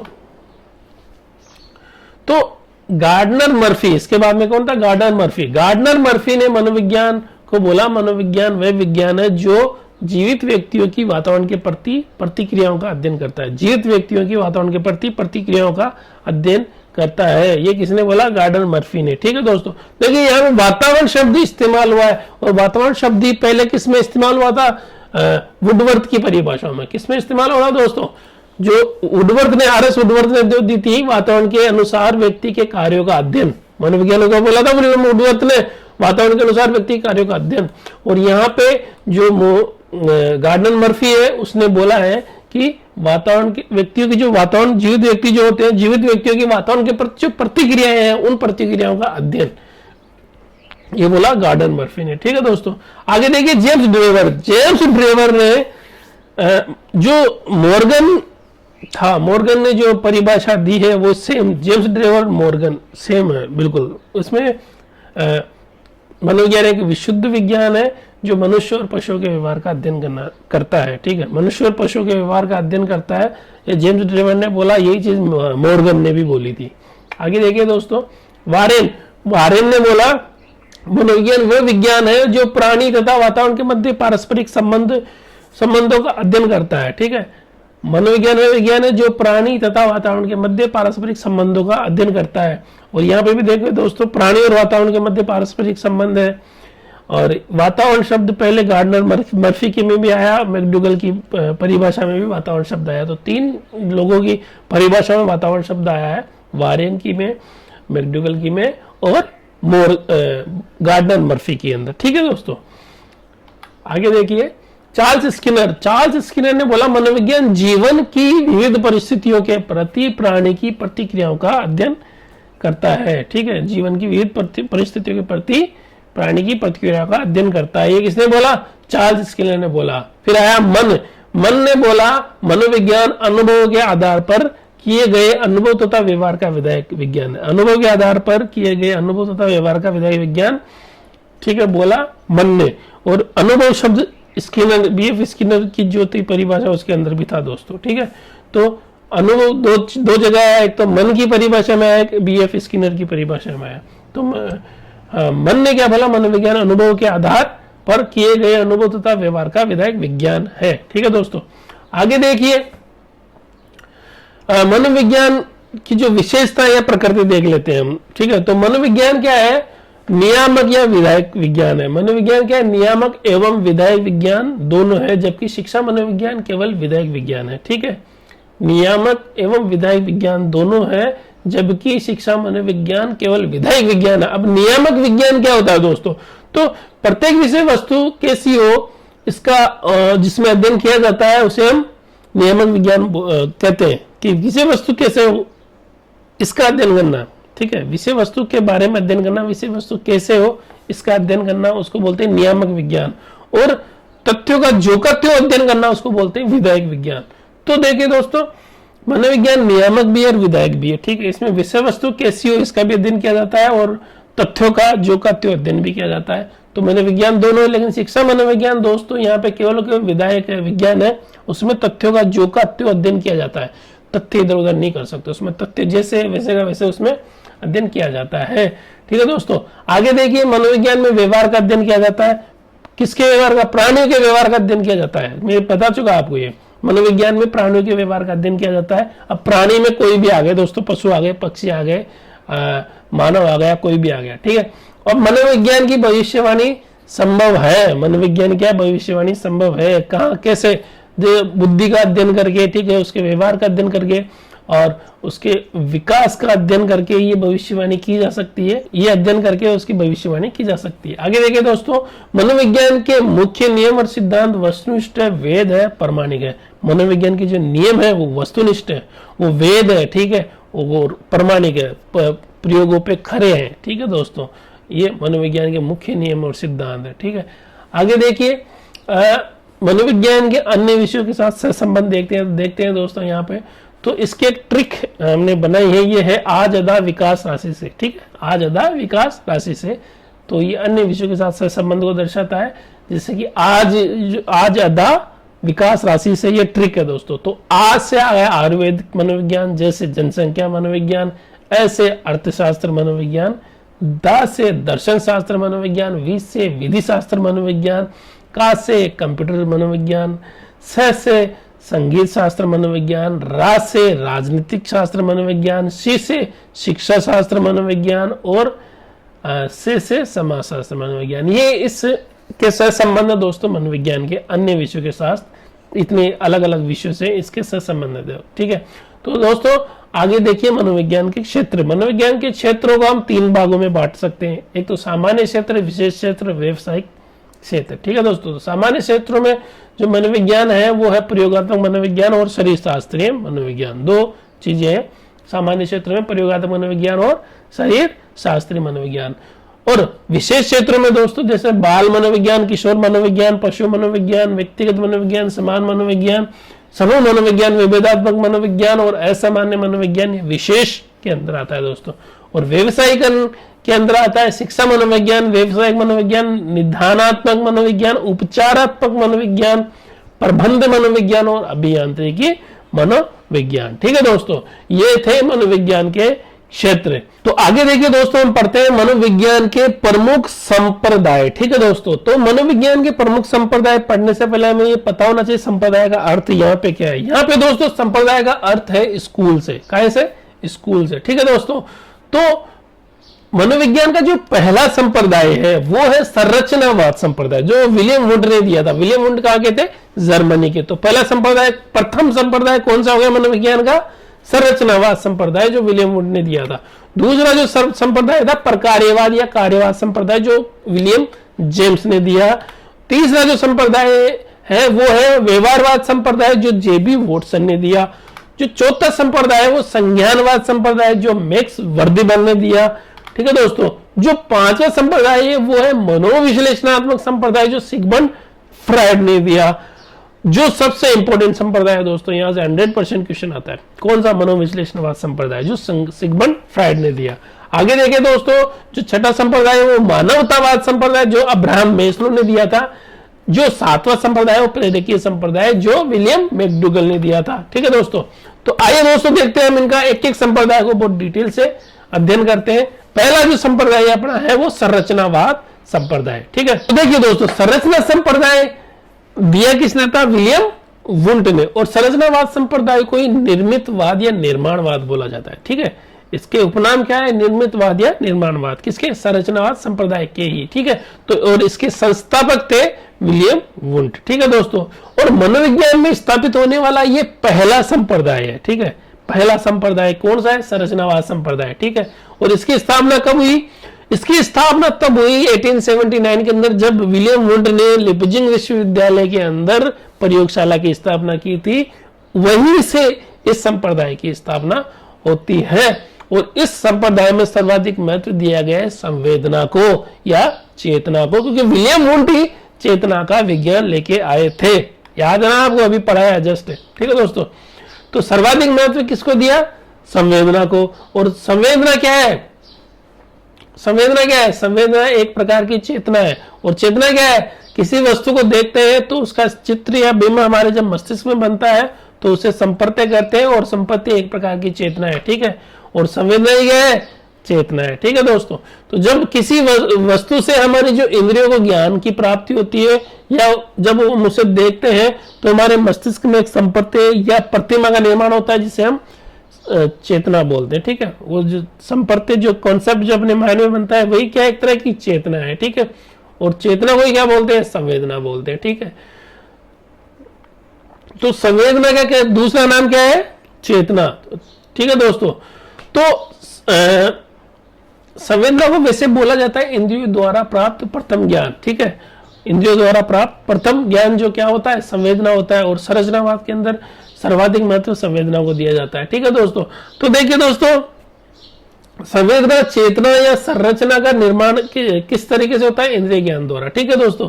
तो विलियम वुंड ने सबसे पहले प्रयोगशाला निर्माण किया और उसमें चेतना या संवेदना पर अध्ययन करने लग गया वो विलियम वुंड। ठीक है। इसको निर्माणवादी इसलिए बोला जाता है कि इसके अंदर संवेदना का जो निर्माण है उसका अध्ययन किया जाता है, और संवेदना का निर्माण और संरचना किसके द्वारा होती है? 5 इंद्रियों के द्वारा। 5 इंद्रियों के द्वारा इसकी संवेदना का निर्माण होता है।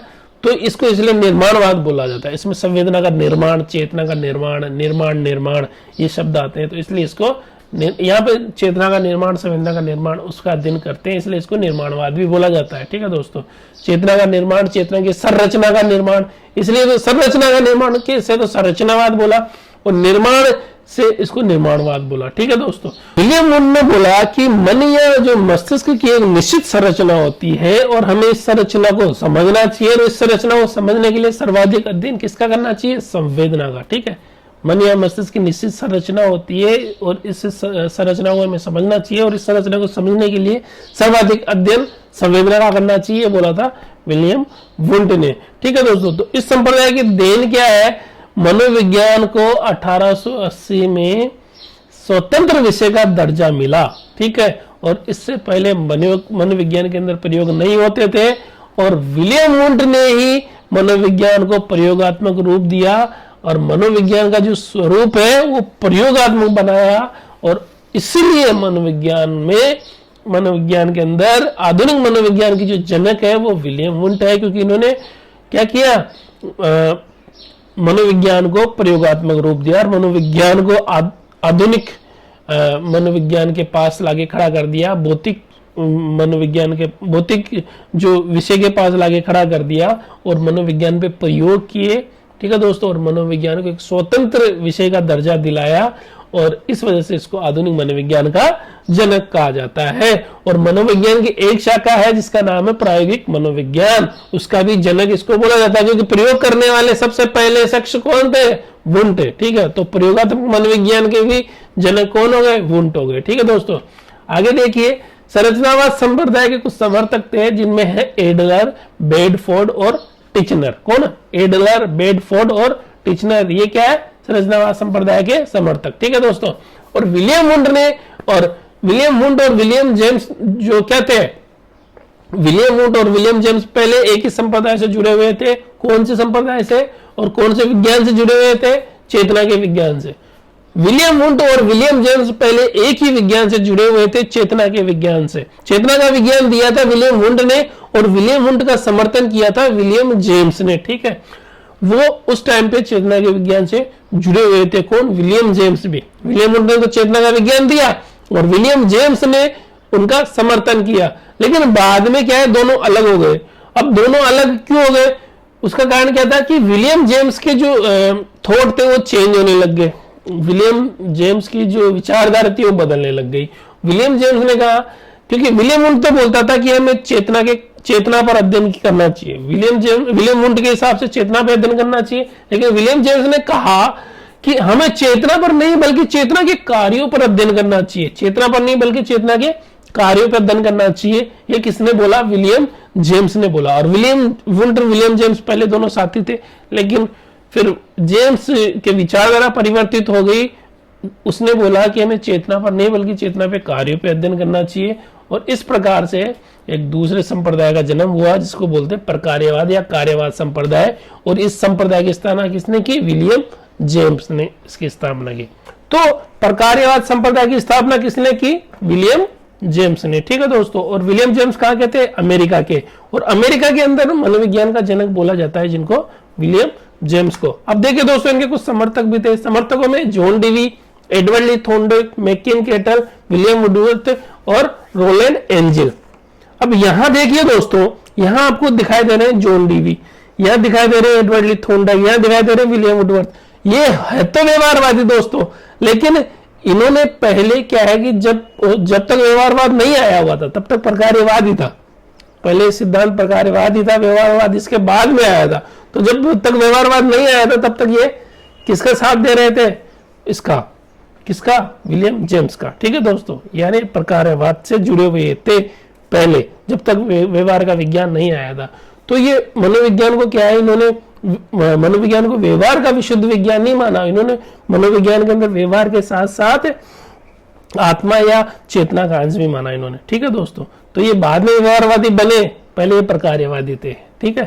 तो इसके बाद में देखें दोस्तों, प्रकार्यवाद संप्रदाय के अंदर जो मूल विषय वस्तु है क्या थी कि चेतना के कार्य या प्रभाव को समझने पे बल। मैंने बोला आपको कि ये अलग ही इसलिए हुआ था, विलियम जेम्स अलग ही इसलिए हुए विलियम वुंट से कि इन्होंने बोला कि चेतना के कार्यों पे अध्ययन करना चाहिए। तो इसकी विषय वस्तु यही है, चेतना के कार्य या प्रभाव को समझने पर बल, ठीक है। ये इसकी मूल विषय वस्तु है। अब चेतना के कार्य क्या है दोस्तों? देखिए दोस्तों, चेतना के कार्य क्या है? चेतना, जैसे कि हमारी जो 5 इंद्रियां होती है, वो इंद्रियों से हम ज्ञान प्राप्त करते हैं, ठीक है। जो प्रथम ज्ञान हम इंद्रियों से प्राप्त करते हैं वो कहलाती है संवेदना। प्रथम ज्ञान प्राप्त करते हैं वो कहलाती है संवेदना। और यहां तक का अध्ययन किसमें किया जाता है? संरचनावाद में, ठीक है। संवेदना का अध्ययन, संवेदना को सबसे ज्यादा महत्व किसने दिया? उसने संरचनावाद संप्रदाय ने, ठीक है। संवेदना तक अध्ययन उसने किया। अब लेकिन प्रकार्यवाद संप्रदाय के अंदर एक स्टेप और आगे बोला जाता है, प्रत्यक्षीकरण। प्रत्यक्षीकरण का मतलब क्या होता है दोस्तों? देखो, संवेदना तो गया प्रथम पीढ़ी का ज्ञान या मानसिक पीढ़ी का प्रथम ज्ञान, यहां तक का अध्ययन किया जाता है संरचनावाद संप्रदाय में विलियम वुंट ने जो दिया था वो। और इसके बाद में इसने विलियम जेम्स ने बल दिया चेतना के कार्यों पर। तो चेतना के कार्यों के रूप में मतलब संवेदना के एक कदम आगे इसने बोला कि प्रत्यक्षीकरण, एक शब्द दिया इसने प्रत्यक्षीकरण। तो प्रत्यक्षीकरण के अंदर क्या है? प्रत्यक्षीकरण क्या चीज होता है? देखो, कोई चीज, कोई वस्तु को देखा उसका ज्ञान हुआ, प्रथम ज्ञान उसका हुआ, संवेदना बनी। ठीक है, उस संवेदना के बाद का जो स्टेप है वो है प्रत्यक्षीकरण, और वो प्रकार्यवाद उस प्रत्यक्षीकरण को इंपॉर्टेंट मानता है। यानी कि प्रत्यक्षीकरण में तीन बातें चीजें, एक तो उस चीज का नाम हमें याद आ जाए, उस चीज की हम व्याख्या करें और उसको हम पहचान जाए। ठीक है, आंख बंद होने पर कोई भी वस्तु, आंख, हमारी आंख बंद है, ठीक है, आंख बंद है, लेकिन अलग अलग तरह के जो स्वाद की जो मिठाइयां वगैरह हमारे मुंह में डालेंगे तो वो स्वाद हमें उस स्वाद की चीज का, उस वस्तु का नाम याद आ जाएगा कि हम क्या खा रहे हैं, उसकी व्याख्या कर सकते हैं, ये क्या है, किस तरह की है, किस तरह की नहीं, क्या साइज है, और उसको पहचान सकते हैं हम। ठीक है, कि हम क्या खा रहे हैं, कौन सी मिठाई खा रहे हैं, कौन सी क्या वस्तु खा रहे हैं, तो वो हो गया प्रत्यक्षीकरण। ठीक है, प्रत्यक्षीकरण को सबसे ज्यादा इसमें महत्व दिया गया। ठीक है, चेतना के कार्य यानी कि प्रत्यक्षीकरण, इसमें ये बोला गया। तो आगे देखें तो जो पहला संप्रदाय था वो चेतना या संवेदना को महत्व दिया। ठीक है, कौन सा, संरचनावाद ने। और जो दूसरा संप्रदाय था प्रकार्यवाद, जो विलियम जेम्स ने दिया, उसमें चेतना के कार्यों पर अध्ययन किया, चेतना के कार्यों पर बल दिया गया। लेकिन इस वजह से 1912 से 1914 के बीच तक इन दोनों के बीच में द्वंद्व चलता रहा। ठीक है, 1912 से 1914 के बीच में द्वंद्व चलता रहा, और इसी द्वंद्व की वजह से एक तीसरा संप्रदाय 1913 के अंदर एक विज्ञान आया। ठीक है, 1913 के अंदर इसी द्वंद्व के चलते एक विज्ञान आया जिसको व्यवहार का विज्ञान बोला जाता है, और व्यवहार के विज्ञान से एक वाद निकला जिसको बोला जाता है व्यवहारवाद। और ये व्यवहारवाद लेकर कौन है, जेबी वॉटसन। हमारे जेबी वॉटसन ने दोनों के झगड़े का फायदा उठाया, किसका, विलियम वुंट और विलियम जेम्स के बीच में झगड़े का। विलियम वुंट तो संरचनावाद लेके आए, विलियम जेम्स जो थे वो क्या लेके आए, प्रकार्यवाद लेके आए। तो संरचनावाद तो बोलता था चेतना पर अध्ययन करो, प्रकार्यवाद बोलता था चेतना के कार्य पर अध्ययन करो। इस हेतु 1912 से 14 के बीच में दोनों में द्वंद्व चलता रहा। इसी द्वंद्व के चलते 1913 के अंदर एक विज्ञान आया जिसको व्यवहार का विज्ञान बोला गया, और ये इसी विज्ञान से एक वाद निकला जिसको बोला गया व्यवहारवाद। और ये व्यवहारवाद लेके कौन आए थे, व्यवहारवाद लेके कौन आए थे, वॉटसन, जेबी वॉटसन। 1913 के अंदर इन्होंने नींव रखी व्यवहारवाद की, कहां पे, कोलंबिया विश्वविद्यालय के अंदर, और इसी व्यवहारवाद से नया संप्रदाय बना जिसको व्यवहारवाद संप्रदाय बोला जाता है। ठीक है दोस्तों, तो आगे का संप्रदाय अपना है व्यवहारवाद। ठीक है, और व्यवहारवाद संप्रदाय की स्थापना कब हुई, 1913 में हुई, और किसने की, जेबी वॉटसन ने की। और इसके जो समर्थक थे वो समर्थक कहलाए व्यवहारवादी। ठीक है, व्यवहारवाद संप्रदाय के समर्थक क्या कहलाए, व्यवहारवादी। और व्यवहारवादी में देखिए दोस्तों, B F Skinner, Ivan V Pavlov, C L. Hull, William McDougall. ठीक है, ये कहलाए व्यवहारवादी। आगे देखिए दोस्तों, और इसकी जो स्थापना थी, व्यवहारवादी संप्रदाय की स्थापना वो हुई थी 1913 में कोलंबिया विश्वविद्यालय में। जेबी वॉटसन के द्वारा इस संप्रदाय की नींव रखी गई। और इसकी उत्पत्ति कैसे मानी जाती है, जब 1912 से 1914 के बीच में प्रकार्यवाद और संरचनावाद के बीच में जो द्वंद्व चल रहा था, उस द्वंद्व के चलने की वजह से इसकी उत्पत्ति मानी जाती है। उस द्वंद्व से इसकी व्यवहारवाद की उत्पत्ति मानी जाती है। ठीक है दोस्तों, और व्यवहारवाद के अंदर सबसे इंपॉर्टेंट चीज है व्यवहार। ठीक है, क्या है व्यवहार, तो व्यवहार शब्द सबसे पहले जिसने प्रयोग किया था वो थे मैकडूगल, विलियम मैकडूगल। व्यवहार शब्द का सबसे पहले इन्होंने प्रयोग किया था। सन 1905 में इन्होंने एक बुक लिखी थी अपनी, आउटलाइन ऑफ साइकोलॉजी। इस बुक के अंदर इन्होंने व्यवहार शब्द का सबसे पहले प्रयोग किया था। और 1914 ईस्वी के अंदर वॉटसन ने व्यवहार की व्याख्या, वर्णन और उत्पत्ति के बारे में विस्तृत अध्ययन किया। तो व्यवहार शब्द का सर्वप्रथम प्रयोग तो किसने किया, विलियम मैकडूगल ने। लेकिन वॉटसन ने व्यवहार शब्द की व्याख्या की, व्यवहार शब्द का वर्णन किया, व्यवहार शब्द की उत्पत्ति का विस्तृत अध्ययन किया। तो व्यवहार क्या होता है, व्यवहार जो बाह्य रूप से दिखाई देने वाली कोई भी क्रिया होती है उसको हम व्यवहार बोलते हैं। अब यहां देखें तो वॉटसन ने कुछ बुक्स लिखी थी, और बुक्स के वॉटसन की बुक्स थी 3। ठीक है, कितनी बुक्स थी, वॉटसन ने 3 बुक लिखी दोस्तों। पहली बुक लिखी थी 1914 में जिसका नाम था व्यवहार मनोविज्ञान की एक तुलनात्मक अवधारणा। व्यवहार देश मनोविज्ञान की एक तुलनात्मक अवधारणा, ये पहली बुक थी दोस्तों वॉटसन की। और इसी के अंदर व्यवहार शब्द की व्याख्या की थी इसने। दूसरी जो बुक थी सन 1919 के अंदर इन्होंने लिखी थी और इसका नाम था मनोविज्ञान व्यवहार का एक दृष्टिकोण। मनोविज्ञान व्यवहार का एक दृष्टिकोण, ये 1919 में लिखी, ठीक है। और 1924 में इसने लिखी थी व्यवहारवाद, जिसके अंदर पूर्णतः व्यवहार पर आधारित ये बुक है। तो 3 बुकें हो गई वॉटसन की। 1914 में जो लिखी थी वो व्यवहार मनोविज्ञान का एक तुलनात्मक अध्ययन, 1919 में व्यवहार मनोविज्ञान व्यवहार का एक दृष्टिकोण, 1924 में व्यवहारवाद, ठीक है दोस्तों। और व्यवहार की उत्पत्ति वॉटसन के अनुसार होती है उद्दीपक और अनुक्रिया से। व्यवहार की उत्पत्ति क्या होती है? उद्दीपक और अनुक्रिया से। अब उद्दीपक क्या है दोस्तों? उद्दीपक को हम सामान्य भाषा में लक्ष्य बोल सकते हैं। लक्ष्य क्या है? हमारे जीवन का कोई भी एम होता है, कोई भी लक्ष्य होता है, जैसे डॉक्टर बनना, इंजीनियर बनना, ठीक है, टीचर बनना, जो हमारा लक्ष्य है वो हमारा एम है, वो हमारा लक्ष्य, वो हमारा उद्दीपक है, ठीक है। टीचर बनना क्या है? हमारा उद्दीपक है, हमारा लक्ष्य है, ठीक है। तो हमारा उद्दीपक क्या हो गया? टीचर बनना, यानी वो हो गया हमारा उद्दीपक। और इसलिए उद्दीपक को बोला जाता है वह वातावरणीय घटक जिसे प्राणी क्रिया के द्वारा प्राप्त करना चाहता है, ठीक है, क्रिया के द्वारा प्राप्त करना चाहता है। तो क्रिया, कौन सी क्रिया? उसको बोलते हैं अनुक्रिया, ठीक है। जो क्रिया उद्दीपक को प्राप्त करने के लिए की जाती है उसको बोलते हैं अनुक्रिया, ठीक है। जैसे दोस्तों हमारा लक्ष्य क्या हो गया? टीचर बनना, वो हमारा उद्दीपक हो गया। हमारा उद्दीपक क्या है? टीचर बनना। और उद्दीपक बनने के लिए हमें जो रिट फाइट करनी पड़ेगी वो क्या हो गई? हमारी क्रिया, ठीक है। रिट फाइट करना हमारी क्रिया हो गई और टीचर बनना हमारा उद्दीपक हो गया, ठीक है दोस्तों। तो उद्दीपक हो गया हमारा टीचर बनना, उसके लिए जो हम क्रिया करेंगे, जो पढ़ाई करेंगे, रिट की जो तैयारी करेंगे वो कहलाएगी अनुक्रिया, ठीक है दोस्तों।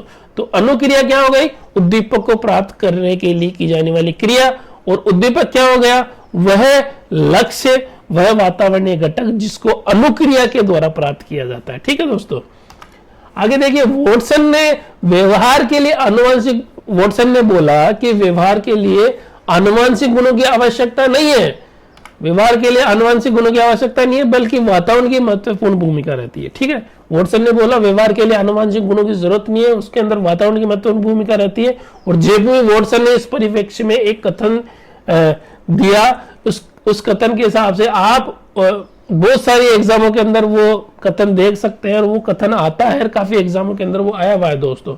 तो उस कथन के हिसाब से वो कथन है दोस्तों, आप मुझे 1 दर्जन स्वस्थ शिशु दे दीजिए, 1 दर्जन स्वस्थ शिशु दे दीजिए, फिर आप कहो तो मैं शिक्षक, अभियंता, वास्तुकार और आप कहो तो मैं चोर भी बना सकता हूं।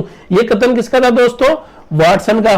और ये कथन काफी एग्जामों में तोड़ मरोड़ के पूछा गया है, ठीक है दोस्तों। तो इसको याद रखना है, आप मुझे एक शिशु दे दीजिए, एक स्वस्थ शिशु दे दीजिए, उसको मैं कुछ भी बना सकता हूं, ये ध्यान रखना। अब ये कथन किसका था? वॉटसन का। और वॉटसन ने सर्वाधिक महत्व किसको दिया? वातावरण को, ठीक है दोस्तों। अब देखिए दोस्तों, तो सबसे पहला संप्रदाय था संरचनावाद संप्रदाय, ठीक है। संरचनावाद संप्रदाय में मन या मस्तिष्क की निश्चित संरचना होती है, हमें संरचना को समझना चाहिए और इस संरचना को समझने के सर्वाधिक अध्ययन संवेदना का करना चाहिए। ये तो बोला था संरचनावाद संप्रदाय में। प्रकार्यवाद में चेतना के कार्यों के अध्ययन पे बल दिया गया। और व्यवहारवाद आया बाद में, तो व्यवहारवाद ने व्यवहार पे अध्ययन का जोर दिया, ठीक है दोस्तों। तो इस प्रकार से हमारे 3 संप्रदाय हुए। अब आगे देखिए दोस्तों, अब देखिए दोस्तों, आगे का जो हमारा संप्रदाय है वो है समग्रवाद, संज्ञानवाद या गेस्टाल्टवाद संप्रदाय, ठीक है दोस्तों। तो समग्रवाद, संज्ञानवाद या गेस्टाल्टवाद संप्रदाय की स्थापना की थी मैक्स वर्दीमर ने, और इसके समर्थक थे कोहलर, कर्ट लेविन और कर्ट कोफका। और गेस्टाल्ट जो शब्द है दोस्तों वो एक जर्मन भाषा का शब्द है, और गेस्टाल्टवाद जो है अंग्रेजी भाषा का शब्द है, ठीक है दोस्तों। और जो गेस्टाल्टवाद संप्रदाय है, इसके अंदर देखिए दोस्तों, पहले जो संप्रदाय थे संरचनावाद, प्रकार्यवाद, उसमें चेतना इंपोर्टेंट थी। संरचनावाद में तो चेतना को इंपोर्टेंट माना गया, प्रकार्यवाद में माना गया था चेतना के कार्यों को, और व्यवहारवाद में माना गया था व्यवहारवाद को। तो यहाँ पे दोस्तों समग्रवाद संप्रदाय के अंदर चेतना और व्यवहार दोनों का विज्ञान माना है मनोविज्ञान को। इसमें चेतना भी इंपॉर्टेंट है, इसमें व्यवहार भी इंपॉर्टेंट है, यानी समग्र रूप हो गया, इसमें चेतना भी आ गया, व्यवहार भी आ गया दोस्तों, ठीक है। तो समग्रवाद में बोला जाता है पूर्ण से अंश की ओर, ठीक है, पूर्ण से अंश की ओर जोड़ दिया जाता है, यानी कि इस संप्रदाय में पूर्ण से अंश की ओर पढ़ाने पर और पूर्ण से अंश की ओर जानने पर सर्वाधिक महत्व दिया जाता है। पूर्ण से अंश की ओर मतलब कि इसकी जो मूल थ्योरी है दोस्तों वो यह है कि जब तक हम किसी वस्तु की या विषय की संपूर्ण जानकारी प्राप्त नहीं कर लेंगे, जब तक उसकी संपूर्ण जानकारी, जब तक पूरी जानकारी में प्राप्त नहीं हो जाती है, तब तक हमारे लिए वो विषय क्या है, अधूरा है। ठीक है दोस्तों, तब तक हमारे लिए विषय क्या है, अधूरा है। और पूर्णता और समग्रता को चेतना और व्यवहार के द्वारा प्राप्त किया जाता है। पूर्णता और समग्रता को किसके द्वारा, चेतना और व्यवहार के द्वारा प्राप्त किया जाता है। ठीक है दोस्तों, ये इसकी मूल थ्योरी थी। और इसके अंदर जैसे संज्ञानवाद, इसको संज्ञानवाद क्यों बोला गया, क्योंकि बुद्धि, मनन, सोच और विचार द्वारा पूर्णता को प्राप्त करने की वजह से इसको संज्ञानवाद बोला गया। ठीक है दोस्तों, बुद्धि, मनन, सोच और विचारधारा के द्वारा पूर्णता को प्राप्त करने की वजह से इसको संज्ञानवाद बोला गया। और संज्ञान क्या होता है दोस्तों, संज्ञान होता है ज्ञान का जो टॉप मोस्ट बिंदु होता है, सर्वोच्च जो बिंदु होता है संज्ञान, वो होता है। ठीक है, संज्ञान क्या होता है, ज्ञान का सर्वोच्च बिंदु होता है। और इस संप्रदाय में सबसे ज्यादा महत्व किसको दिया गया है, बुद्धि को, और बल किस पे दिया गया है, पूर्णता पे, समग्रता पे। ठीक है दोस्तों, अब देखिए दोस्तों, हमारा जो संप्रदाय वो है मानवतावाद संप्रदाय। मानवतावाद संप्रदाय दिया था अब्राहम मेस्लो ने। ठीक है दोस्तों, अब्राहम मेस्लो के समर्थक थे कार्ल रॉजर्स और ओलपोर्ट। अब्राहम मेस्लो जो थे वो आशावाद या मानवतावाद के जनक इनको बोला जाता है। और देखिए दोस्तों, संरचनावाद संप्रदाय में चेतना या संवेदना को महत्व दिया गया, प्रकार्यवाद में चेतना के कार्यों को महत्व दिया गया, व्यवहारवाद में व्यवहार को महत्व दिया गया, और संज्ञानवाद में संज्ञान या बुद्धि को महत्व दिया गया है। संज्ञानवाद में बोला गया संज्ञान या बुद्धि के द्वारा पूर्णता को प्राप्त करना, ये संज्ञानवाद के अंदर दिया गया। इसके बाद में बट मेस्लो के अनुसार, मेस्लो ने बोला कि हमें चेतना पर, चेतना के कार्य पर, व्यवहार पर, संज्ञान और बुद्धि पर ध्यान नहीं देना चाहिए। सबसे पहले हमें इन सबको समझने की बजाय हमें क्या करना चाहिए, मानव की आवश्यकताओं या मांगों को समझना चाहिए। किसको, मानव की आवश्यकताओं या मांगों को समझना चाहिए। इस हेतु जो मेस्लो है, अब्राहम मेस्लो, उसने मांग या आवश्यकता का सिद्धांत दिया। किसका, मांग या आवश्यकता का सिद्धांत किसने दिया, अब्राहम मेस्लो ने। अब्राहम मेस्लो ने मनुष्य की 5 मांगे बताई। कितनी मांगे बताई, 5 मांगे। जो पहली मांग थी वो शारीरिक दैहिक मांग, दूसरी मांग सुरक्षा की मांग, तीसरी मांग समाज की मांग, चौथी मांग सम्मान की मांग, और 5वीं मांग आत्मानुभूति की मांग। 5वीं मांग कौन सी, आत्मानुभूति की मांग। अब ये शरीर 5 मांगे इसने बताए दोस्तों। पहली शारीरिक मांग, शारीरिक दैहिक मांग, जैसे इंसान को सबसे ज्यादा पहली जो चीज होती है वो किसकी जरूरत है, जीने के लिए, जिंदगी के लिए। जीवन में सबसे इंपॉर्टेंट चीज क्या है दोस्तों, अपनी शरीर की मांग, अपनी शरीर की चीजें, यानी खाना और कपड़ा। सबसे पहली जो जरूरत की चीज होती है इंसान के लिए वो है खाना और कपड़ा। तो पहली मांग क्या हो गई, खाना और कपड़ा, यानी रोटी और कपड़ा, जो शरीर की दैहिक मांग है, अपनी बॉडी की मांग है। दूसरी मांग होती है दोस्तों, खाना और कपड़ा मिल गया, अब इंसान को रहने के लिए घर चाहिए। ठीक है, रहने के लिए घर चाहिए, तो वो हो गई उसकी सुरक्षा की मांग। मैं रहूं, मैं सुरक्षित रहूं, मेरे लिए घर होना चाहिए, वो हो गया सुरक्षा की मांग। पहली मांग हो गई शारीरिक दैहिक मांग, रोटी और कपड़ा, ये दैहिक मांग हो गई। उसके बाद में सुरक्षा की मांग होगी, रहने के लिए घर। इसके बाद में दोस्तों वो बोलता है कि मेरा घर समाज में हो, मेरे घर मैं अकेला नहीं रहूं, मैं समाज में रहूं, तो वो हो गई समाज की मांग। चौथी मांग होगी दोस्तों, समाज के लोग मेरा सम्मान करें, तो हो गई सम्मान की मांग। और 5वीं मांग दोस्तों, मेरी आत्मा का मिलन हो परमात्मा से, ये आत्मानुभूति की मांग हो गई। ठीक है दोस्तों, तो पहली मांग हो गई शारीरिक दैहिक मांग, रोटी और कपड़ा। दूसरी मांग होगी सुरक्षा की मांग, रहने के लिए घर। तीसरी मांग होगी समाज की मांग, कि मेरा घर समाज में हो। चौथी मांग होगी सम्मान की मांग, कि मेरे को समाज वाले सम्मान करे मेरा। और 5वीं होगी आत्मानुभूति की मांग, यानी मेरी आत्मा का मिलन परमात्मा से हो। इनके क्रम आपको याद रखना चाहिए दोस्तों, कि शारीरिक सुरक्षा, समाज सम्मान और आत्मानुभूति, ये क्रम आपको याद रखना चाहिए। कई बार इनके क्रम पूछ लिए जाते हैं। तो देखिए दोस्तों, अब्राहम मेस्लो के अनुसार केवल और केवल 5% लोग ही जो है 5वीं मांग यानी आत्मानुभूति की मांग तक पहुंच पाते हैं। बाकी के जो 95% लोग हैं वो जो 4 मांगे हैं उन्हीं के अंदर ही, उन्हीं जो बाकी के जो 95% लोग हैं वो उन 4 मांगों में ही घूमते फिरते उनकी जिंदगी उन्हीं मांगों को जीते जीते ही उनकी लाइफ खत्म हो जाती है और वो आत्मानुभूति तक पहुंच ही नहीं पाते। ओनली 5% लोग ही आत्मानुभूति तक पहुंच पाते हैं, ये बोला है अब्राहम मैस्लो ने। अब देखिए दोस्तों, एक मनोवैज्ञानिक था कार्ल जुंग या कार्ल युंग, जो आरंभ में इसी संप्रदाय से जुड़ा हुआ था और इसने व्यक्तित्व को 3 भागों में विभाजित किया था। ठीक है दोस्तों, जो कार्ल जुंग या कार्ल युंग था वो आरंभ में किस संप्रदाय से जुड़ा हुआ था? इसी संप्रदाय से जुड़ा हुआ था और इसने व्यक्तित्व के 3 प्रकार बताए थे। व्यक्तित्व को 3 भागों में विभाजित किया था। पहला अंतर्मुखी, दूसरा बहिर्मुखी और तीसरा कार्ल जुंग के शिष्यों ने बताया था उभयमुखी। ठीक है दोस्तों, अब आइए दोस्तों, हमारा जो सबसे इंपॉर्टेंट संप्रदाय है मनोविज्ञान का वो है मनोविश्लेषणवाद संप्रदाय। ठीक है दोस्तों, यहां से 100% एक क्वेश्चन आता है आपके। तो सबसे इंपॉर्टेंट संप्रदाय कौन सा? मनोविश्लेषणवाद संप्रदाय। और मनोविश्लेषणवाद संप्रदाय किसने दिया था? सिगमंड फ्राइड ने। सिगमंड फ्राइड ने मन या मस्तिष्क का अध्ययन किया। किसका? मन या मस्तिष्क का अध्ययन किया और मन या मस्तिष्क का अध्ययन करिया, उसका विश्लेषण कर और विचार दिया, जिसको मनोविश्लेषणवाद संप्रदाय कहते हैं। ठीक है, मन या मस्तिष्क का अध्ययन करके इसने वाद या विचार दिया, जिसको मनोविश्लेषणवाद कहते हैं। और इसने मन या मस्तिष्क के 3 प्रकार बताए, अचेतन मन, अर्धचेतन मन और चेतन मन। कितने? अचेतन मन, अर्धचेतन मन और चेतन मन। ठीक है दोस्तों, अब मनोविश्लेषणवाद देखने के पहले हम थोड़ा सा इसके बारे में जान लेते हैं।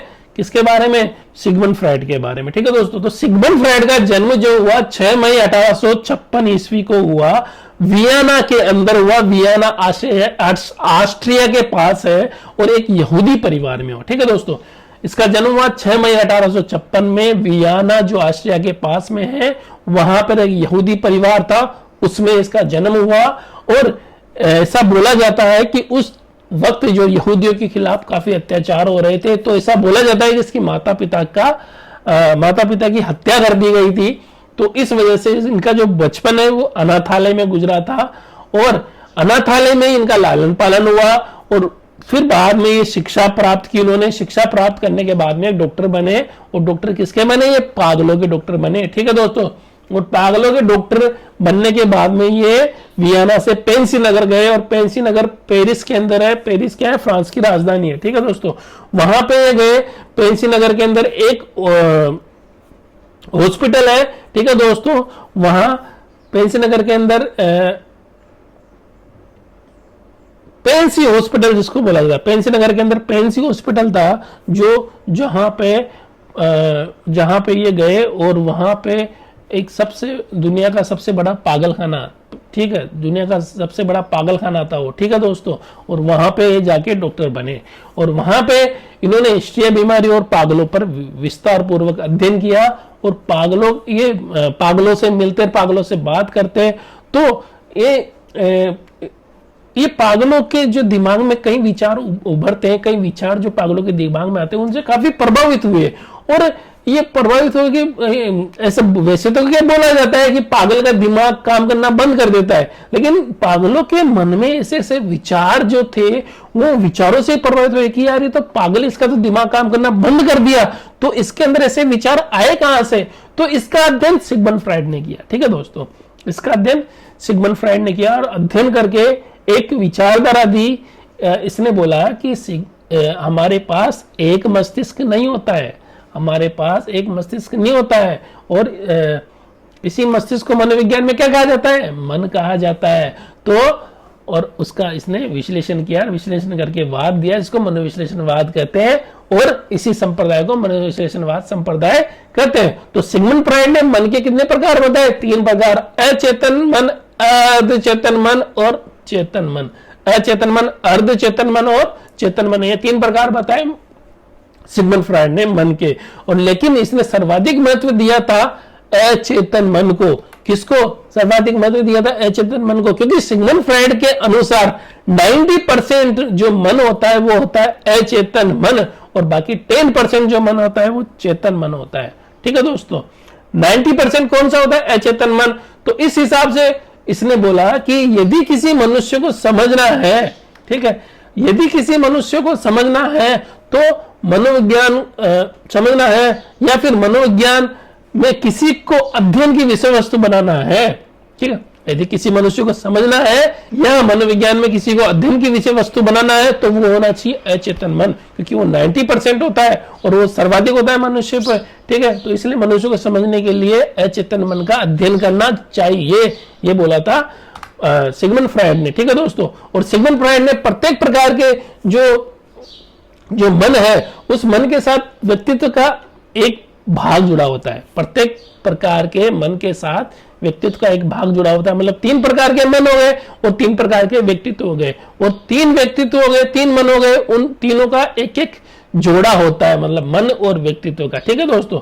तो यहां बोला कि अचेतन मन के साथ जो व्यक्तित्व का भाग जुड़ा होता है वो होता है इड या इदम, और अर्धचेतन मन के साथ जो भाग जुड़ा होता है व्यक्तित्व का वो होता है ईगो या अहम, ठीक है। और चेतन मन के साथ जुड़ा होता है व्यक्तित्व का भाग वो होता है सुपर ईगो या परम अहम या आदर्श अहम जिसको बोलते हैं, ठीक है दोस्तों। अचेतन मन के साथ कौन सा व्यक्तित्व जुड़ा रहता है? इदम, ठीक है, इड। और अर्धचेतन के साथ ईगो या अहम, और चेतन मन के साथ सुपर ईगो या परम अहम या आदर्श अहम, ये व्यक्तित्व के भाग जुड़े होते हैं दोस्तों, ठीक है। तो देखिए दोस्तों, जो अचेतन मन है वो होता है जन्मजात। अचेतन मन क्या होता है? जन्मजात होता है, और अचेतन मन 90% होता है। और अचेतन मन के साथ कौन सा जुड़ा रहता है? व्यक्तित्व का भाग इड या इदम, ठीक है दोस्तों। और अचेतन मन में क्या क्या होता है? अचेतन मन में होता है भावना, संवेग, मूल प्रवृत्ति, ठीक है दोस्तों। भावना, संवेग, मूल प्रवृत्ति क्या होती है? जन्मजात होती है, क्योंकि अचेतन मन जन्मजात होता है, ठीक है दोस्तों। भावना, संवेग, मूल प्रवृत्ति क्या होती है? जन्मजात होती है, क्योंकि अचेतन मन क्या होता है? जन्मजात है ना, जन्म लेते ही 90% मन तो अचेतन मन हो गया, ठीक है दोस्तों। 90% कौन सा मन हो गया? अचेतन मन। और अचेतन मन हो गया जन्मजात, और अचेतन मन में जो जो चीजें पाई जाएगी वो सारी क्या होगी? जन्मजात होगी। यानी भावना, संवेग, मूल प्रवृत्ति ये क्या हो गई? जन्मजात हो गई। अब भावना किसको बोलते हैं? हमारे दिमाग में जो विचार चलते हैं उनको बोलते हैं भावना। संवेग हो गया विचारों का बाह्य प्रकाशन, हमारे दिमाग में कोई विचार चल रहा है तो वो तब तक तो है भावना, लेकिन उसको बोल दिया तो वो हो गया संवेग, और उसका क्रियात्मक रूप यानी हमने करके दिखाया वो विचार तो हो गया मूल प्रवृत्ति, ठीक है दोस्तों। यानी जैसे छोटा बच्चा होता है उसको उसके दिमाग में विचार रहता है, ठीक है, वो विचार जब उसने बाह्य प्रकाशित किया, यानी कि जब उसको भूख लगी, बच्चे के अंदर विचार आया मेरे को भूख लगी, उसने उसके संवेग निकला रोना, ठीक है, वो रोया तो वो संवेग निकला, और उसने रोने के बाद में उसके हाथ इधर उधर किए, पांव हिलाया किए, ठीक है, हाथ पैर हिलाया किया, वो मूल प्रवृत्ति की, वो विचारों का क्रियात्मक रूप है, ठीक है दोस्तों। तो भावना हो गई जब उसके मन में विचार आया कि मेरे को भूख लगी है, संवेग उसने वो रोया, ठीक है, रोया क्या हो गया? संवेग हो गया। मूल प्रवृत्ति उसने हाथ पांव हिलाए, वो हो गई उसकी मूल प्रवृत्ति। ये तीनों चीजें क्या है? जन्मजात है, और तीनों अचेतन मन के अंदर है। अब इनके अलावा भावना, संवेग, मूल प्रवृत्ति के अलावा अचेतन मन में क्या क्या होता है दोस्तों? देखिए, दमित इच्छा। दमित इच्छा वही इच्छा होती है जो दबा दी गई है। बचपन में हमारे बहुत सारे सपने होते हैं, बहुत सारा कुछ कर गुजरने के जो सपने हम देखते हैं, वो सपना कभी हमारा पूरा नहीं होता है, वो हमारी इच्छा कभी पूरी नहीं हो पाती, तो उस इच्छा को हम दबा देते हैं, तो उसको बोलते हैं दमित इच्छा। दमित इच्छा, ठीक है, दबी हुई इच्छा। इसके अलावा अचेतन मन में होता है यौवन ऊर्जा, अनैतिक, असामाजिक, अमर्यादित विचार। जितने भी गलत विचार है, अमर्यादित, जितनी भी अनैतिक, असामाजिक विचार है, वो अचेतन मन के अंदर होते हैं, ठीक है दोस्तों। और ये क्या हो गए? सारे के सारे जन्मजात हो गए, ठीक है दोस्तों। अब सिगमंड फ्रायड ने मन के 3 नियम दिए। सिगमंड फ्रायड ने मन के लिए 3 नियम दिए, ठीक है, 3 प्रकार के मन दिए, 3 प्रकार के व्यक्तित्व दिए, और 3 नियम दिए इसने, ठीक है दोस्तों। 3 नियम, मतलब जो 3 प्रकार के मन है वो किस किस नियम पे चलते हैं, इस हिसाब से इसने 3 नियम दिए, ठीक है। और मनों के तीनों मनों के जो भाग है, अचेतन, अर्धचेतन और चेतन, उनसे 3 व्यक्तित्व जुड़े रहते हैं, तो 3 व्यक्तित्व बताए और 3 नियम बताए। 3 मन, 3 व्यक्तित्व और 3 नियम किसने बताया? सिगमंड फ्राइड ने बताया, ध्यान रखना दोस्तों। पहला नियम इसने दिया आनंद का नियम। आनंद के नियम पे चलने वाला मन है वो है अचेतन मन। अचेतन मन को सिर्फ और सिर्फ आनंद ही चाहिए, ठीक है दोस्तों। किसी भी कंडीशन के अंदर, कोई भी कंडीशन हो, उसको सिर्फ और सिर्फ आनंद चाहिए, वो हो गया अचेतन मन। आनंद के नियम पे चलने वाला कौन सा मन है? अचेतन मन। दूसरा है वास्तविकता का नियम, ठीक है। कौन सा है? वास्तविकता का नियम। वास्तविकता के नियम पे चलने वाला मन है अर्धचेतन मन, ठीक है। वास्तविकता के नियम पे चलने वाला कौन सा है? अर्धचेतन मन। यानी कि जो चीज वास्तव में है वो वास्तव में है, इस नियम पे कौन सा चल रहा है? अर्धचेतन मन। और तीसरा हो गया नैतिकता का नियम। नैतिकता के नियम पे चलने वाला है चेतन मन। जितने भी नैतिक विचार, नैतिक चीजें आती है और जो नैतिक मूल्य का भंडार है वो सारा क्या है? चेतन मन में, ठीक है दोस्तों। तो देखिए जो अपना अचेतन मन है वो है जन्मजात और 90% आनंद और सुख के नियम पर चलता है, ठीक है दोस्तों। तो इसलिए इसको आनंदवादी या सुखवादी नियम भी बोलते हैं। सॉरी, अचेतन मन को आनंदवादी या सुखवादी मन भी बोलते हैं, क्योंकि ये जन्मजात होता है, 90% होता है, आनंद और सुख के नियम पर चलता है। इस वजह से इसको आनंदवादी और सुखवादी मन भी बोलते हैं, क्योंकि इसको सुख चाहिए, इसको आनंद चाहिए, इसमें इच्छाएं भरी हुई है, ये इच्छाओं का भंडार ग्रह है, मेरी इतनी इच्छा है, ठीक है। वो इच्छाओं का भंडार ग्रह क्या है? अचेतन मन है। और छोटे छोटे बच्चों में अचेतन मन की प्रधानता होती है, क्योंकि 90% जब बच्चा जन्म लेता है तो अचेतन मन ही होता है उसके अंदर। तो सबसे ज्यादा मन कौन सा हो गया? अचेतन मन, ठीक है दोस्तों। और छोटे छोटे बच्चों में इसकी प्रधानता होगी, उसकी इच्छा होगी, उसको सुखवादी होना, उसकी इच्छा ही होगी। छोटे बच्चों की खाली इच्छा ही होती है, तो वो सबसे ज्यादा मन क्या हो गया? अचेतन मन हो गया। और विद्यार्थियों के लिए सबसे महत्वपूर्ण मन है, विद्यार्थियों के लिए सबसे महत्वपूर्ण कौन सा है? अचेतन मन। क्योंकि किसी ने अगर इस मन को काबू कर लिया तो वो उस पार पा गया है, मान लो। क्योंकि इसमें इच्छाओं का भैया आनंद चाहता है, सुख चाहता है, खुशी चाहता है, बस, ठीक है। और तर्क की अगर उत्पत्ति कहीं पे होती है, तर्क की उत्पत्ति सबसे पहले कहीं पे होती है, तो वो होती है अचेतन मन में। इसी वजह से इसको तार्किक मन भी बोलते हैं, ठीक है। तर्क की उत्पत्ति का केंद्र है, तर्क सबसे पहले यहीं पे ही उत्पन्न होता है दोस्तों, ठीक है। तो दूसरा है अपना अर्धचेतन मन या अवचेतन मन।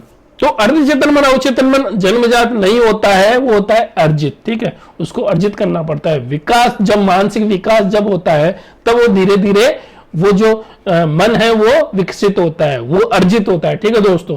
तो छोटे छोटे बच्चे जब पैदा होंगे तब अचेतन मन होगा, बाद में जब उनका मानसिक विकास होता जाता है तब अर्धचेतन और चेतन मन विकसित होता जाता है, ठीक है। तो अर्धचेतन मन क्या हो गया? अर्जित हो गया। और ये कौन से नियम पे चलता है? वास्तविकता के नियम पे चलता है। वास्तविकता के नियम कैसे दोस्तों? जैसे रास्ते में कोई चीज पड़ी हुई है तो आपका ये वाला मन बोलेगा आपको कि आपको कोई देख रहा है तो नहीं उठाना है। कोई अगर देख रहा होगा तो भी ये बोल देगा कि वो बंदा देख रहा है, इस चीज को नहीं उठाना है, ये वास्तव है, ठीक है। और कोई नहीं देख रहा होगा तो भी ये मन बोल देगा कि ये कुछ आपको कोई नहीं देख रहा है, इसको उठा लो। ये क्या बोलेगा? कौन मन बोलेगा? ये अर्धचेतन मन बोलेगा, ठीक है दोस्तों। ये वास्तविकता के नियम पे चलता है। वास्तविकता और समय का ये ज्ञान करवाता है। समय का ज्ञान क्या करवाता है? अर्धचेतन मन। और ये अर्ध जो अचेतन और चेतन जो मन होता है उनके बीच के मध्य की अवस्था है। अर्ध जो अचेतन और चेतन मन है उनके मध्य की अवस्था होती है, मतलब ये दोनों के बीच में एक बाधा है, ठीक है। अचेतन और चेतन के मन के बीच की बाधा, अचेतन और चेतन के बीच की बाधा कौन हो गया? अर्धचेतन मन, ठीक है दोस्तों। कई बार हम लोग क्या करते हैं कि कुछ याद की हुई चीजें अचानक से हम भूल जाते हैं। हमें कुछ याद रहता है, वो चीज हम अचानक से भूल गए, तो वो भूलने का काम किस मन की वजह से होता है? अर्धचेतन मन की वजह से होता है, ठीक है। तो भूलना अर्धचेतन मन। सपनों का जो अपना संबंध, हम सपने देखते हैं बहुत सारे, वो सपने किस मन की वजह से है? अर्धचेतन मन की वजह से, ठीक है दोस्तों। और तीसरा जो मन है अपना वो है चेतन मन। तो चेतन मन दोस्तों नैतिकता के नियम पे चलता है और नैतिक मूल्य का उसमें भंडार होता है, और इसको आदर्शवादी मन भी बोलते हैं, क्योंकि ये आदर्शों का भंडार होता है, नैतिक मूल्य का भंडार होता है। और केवल 10% ही होता है। और बच्चों का जो समाजीकरण होता है उसमें सर्वाधिक महत्वपूर्ण भूमिका होती है इसकी, क्योंकि समाजीकरण नैतिक मूल्य से होता है। नैतिक मूल्य सबसे ज्यादा चेतन मन में पाए जाते हैं। और आध्यात्मिक प्रवृत्ति की ओर रुझान रखने वालों का वाला मन ही है, ठीक है दोस्तों। क्योंकि नैतिकता, समाजीकरण, आदर्श इसके अंदर फुल मिलेंगे तो ये आध्यात्मिक प्रवृत्ति को रुझान करने वाला मन होता है। ठीक है दोस्तों, तो हमारे पास तीन प्रकार के मन हो गए। जो पहला मन है अचेतन मन, वो जन्मजात 90% आनंद व सुख के नियम पे चलता है, आनंदवादी और सुखवादी मन भी बोलते हैं उसको। इसमें इच्छाओं का भंडार ग्रह है। छोटे छोटे बच्चों के मन में अचेतन मन की प्रधानता होती है, विद्यार्थियों के लिए सबसे महत्वपूर्ण है। और तार्किक मन भी बोलते हैं, ये तर्क की उत्पत्ति सर्वप्रथम यहीं पे होती है, ये तर्क की उत्पत्ति का केंद्र है। दूसरा मन है अर्ध चेतन या अवचेतन मन, जो अर्जित होता है, जो जन्मजात नहीं होता है, वो वास्तविकता के नियम पे चलता है और वास्तविकता और समय का ज्ञान कराता है। अचेतन और चेतन के मध्य की अवस्था है, अचेतन और चेतन मन के मध्य की बाधा है। और कई बार हम याद की हुई चीजें भूल जाते हैं, वो अर्धचेतन मन की वजह से होता है। और सपनों का जो संबंध होता है वो अर्धचेतन मन से ही होता है दोस्तों। और तीसरा हो गया हमारा चेतन मन। चेतन मन जो है नैतिकता के नियम पे चलता है, नैतिक मूल्यों का भंडार ग्रह है। आदर्शवादी मन भी बोलते हैं इसको, क्योंकि ये आदर्शों का भंडार ग्रह है। और मनुष्य में केवल 10% पाया जाता है और बच्चों में समाजीकरण की सर्वाधिक भूमिका निभाता है, आध्यात्मिक प्रवृत्ति की ओर रुझान करने वाला मन है। और सिगमंड फ्रायड ने दोस्तों, सिगमंड फ्रायड ने, ये क्वेश्चन आया हुआ है, कई बार आया हुआ है। ठीक है दोस्तों, सिगमंड फ्रायड ने मन की तुलना किससे की? सिगमंड फ्रायड ने मन की तुलना किससे की? मन की तुलना सिगमंड फ्रायड ने की बर्फ के शिलाखंड से। ठीक है, मन की तुलना सिगमंड फ्रायड ने की बर्फ से के शिलाखंड से, क्योंकि बर्फ का शिलाखंड 90% नीचे रहता है। तो जो पानी के अंदर जो 90% रहा वो होगा अचेतन मन, और जो बाहर निकला हुआ दिखाई दिया 10% हो गया चेतन मन, और दोनों के बीच का हो गया अर्धचेतन मन। ये तुलना किसने की थी? सिगमंड फ्रायड ने। ठीक है, सिगमंड फ्रायड ने मन की तुलना किससे की? बर्फ के शिलाखंड से। ये याद रखना दोस्तों। आगे देखिए दोस्तों, जो सिगमंड फ्रायड ने व्यक्तित्व के 3 प्रकार बताए। पहला बताया इड या इदम। ठीक है, इड या इदम किससे जुड़ा हुआ है? अचेतन मन से। और अचेतन, जब अचेतन मन जन्मजात है तो ये भी क्या हो गया? जन्मजात या आनुवांशिक हो गया। ठीक है, ये भी जन्मजात हो गया इड। अब ये भी आनंद या सुख के नियम पे चलता है, ये भी इच्छाओं का भंडार ग्रह है। छोटे छोटे बच्चों में इसकी प्रधानता होती है, विद्यार्थियों के लिए सबसे महत्वपूर्ण है, तार्किक तर्क की उत्पत्ति का केंद्र। तो मतलब जो अचेतन मन में जो बातें होगी वही इसके अंदर होगी। ठीक है दोस्तों, अब दूसरा आ गया ईगो या अहम। ठीक है, ईगो या अहम अर्धचेतन मन के साथ जुड़ा रहता है। ये कार्यपालक है, व्यक्ति का घनिष्ठ मित्र है और व्यक्ति को बचाने का कार्य करता है। अर्धचेतन मन क्या? अर्धचेतन मन से जुड़ा हुआ कौन सा व्यक्तित्व हो गया? ईगो या अहम। ये कार्यपालक है और व्यक्ति का घनिष्ठ मित्र है। ठीक है दोस्तों, व्यक्ति का घनिष्ठ मित्र है, व्यक्ति को बचाने का काम करता है। ठीक है दोस्तों, क्योंकि वास्तविकता के नियम पे चलता है, वास्तविकता के नियम पे चलता है, व्यक्ति को बचाने का काम करता है। आगे देखिए तीसरा है सुपर ईगो। सुपर ईगो परम अहम या आदर्श अहम, ये जुड़ा हुआ होता है किससे? चेतन मन से। और ये नैतिकता के नियम पर चलता है, नैतिक मूल्यों की अभिव्यक्ति करने वाला होता है, अचेतन मन को रोकने का कार्य करता है और नैतिक कमांडर है। ठीक है दोस्तों, नैतिक कमांडर क्या हो गया? ये हो गया। ठीक है दोस्तों, अब ये क्या है? अचेतन मन को रोकने का कार्य करता है, क्योंकि अचेतन मन इच्छाओं का भंडार ग्रह है। ठीक है दोस्तों, और ये नैतिक मूल्यों का भंडार ग्रह है। तो दोनों अपोजिट चीजें हो गई, तो उसको दबाने का काम क्या करता है? सुपर ईगो करता है। ठीक है दोस्तों, तो यहां हमने 3 मन पढ़ लिए और 3 मनों से जुड़े हुए 3 क्या नाम से व्यक्तित्व पढ़ लिए, और 3 व्यक्तित्व के लिए, 3 मनों के लिए 3 नियम पढ़ लिए। ठीक है दोस्तों, और सिगमंड फ्रायड की बुक देखते हैं हम। सिगमंड फ्रायड ने 3 बुकें लिखी थी। पहली बुक थी स्वप्न विश्लेषण, दूसरी थी इड एंड ईगो, तीसरी थी अचेतन मन। पहली बुक थी स्वप्न विश्लेषण, दूसरी थी इड एंड ईगो, तीसरी थी अचेतन मन। ठीक है दोस्तों, अब सिगमंड फ्रायड ने जो अचेतन मन का अध्ययन किया था, तो अचेतन मन के अध्ययन करने के लिए इसने 3 विधियां बताई थी। पहली थी प्रक्षेपण विधि। प्रक्षेपण विधि थी अप्रत्यक्ष तरीके से अचेतन मन का अध्ययन करना, इनडायरेक्टली अचेतन मन का अध्ययन करना, वो थी प्रक्षेपण विधि। दूसरी थी मुक्त साहचर्य विधि, यानी स्वतंत्र रूप से अध्ययन करना, मुक्त साहचर्य विधि।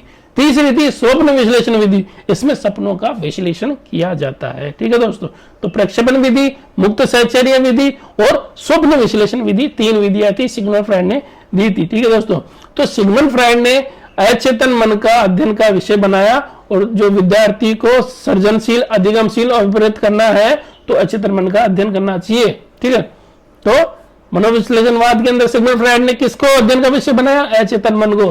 तो इसने बोला कि यदि विद्यार्थी को सृजनशील करना है, या विद्यार्थी को अधिगमशील करना है, या विद्यार्थी को अभिप्रेरित करना है, तो उसके अचेतन मन को समझना चाहिए। ये इसका सार होगा दोस्तों, ठीक है।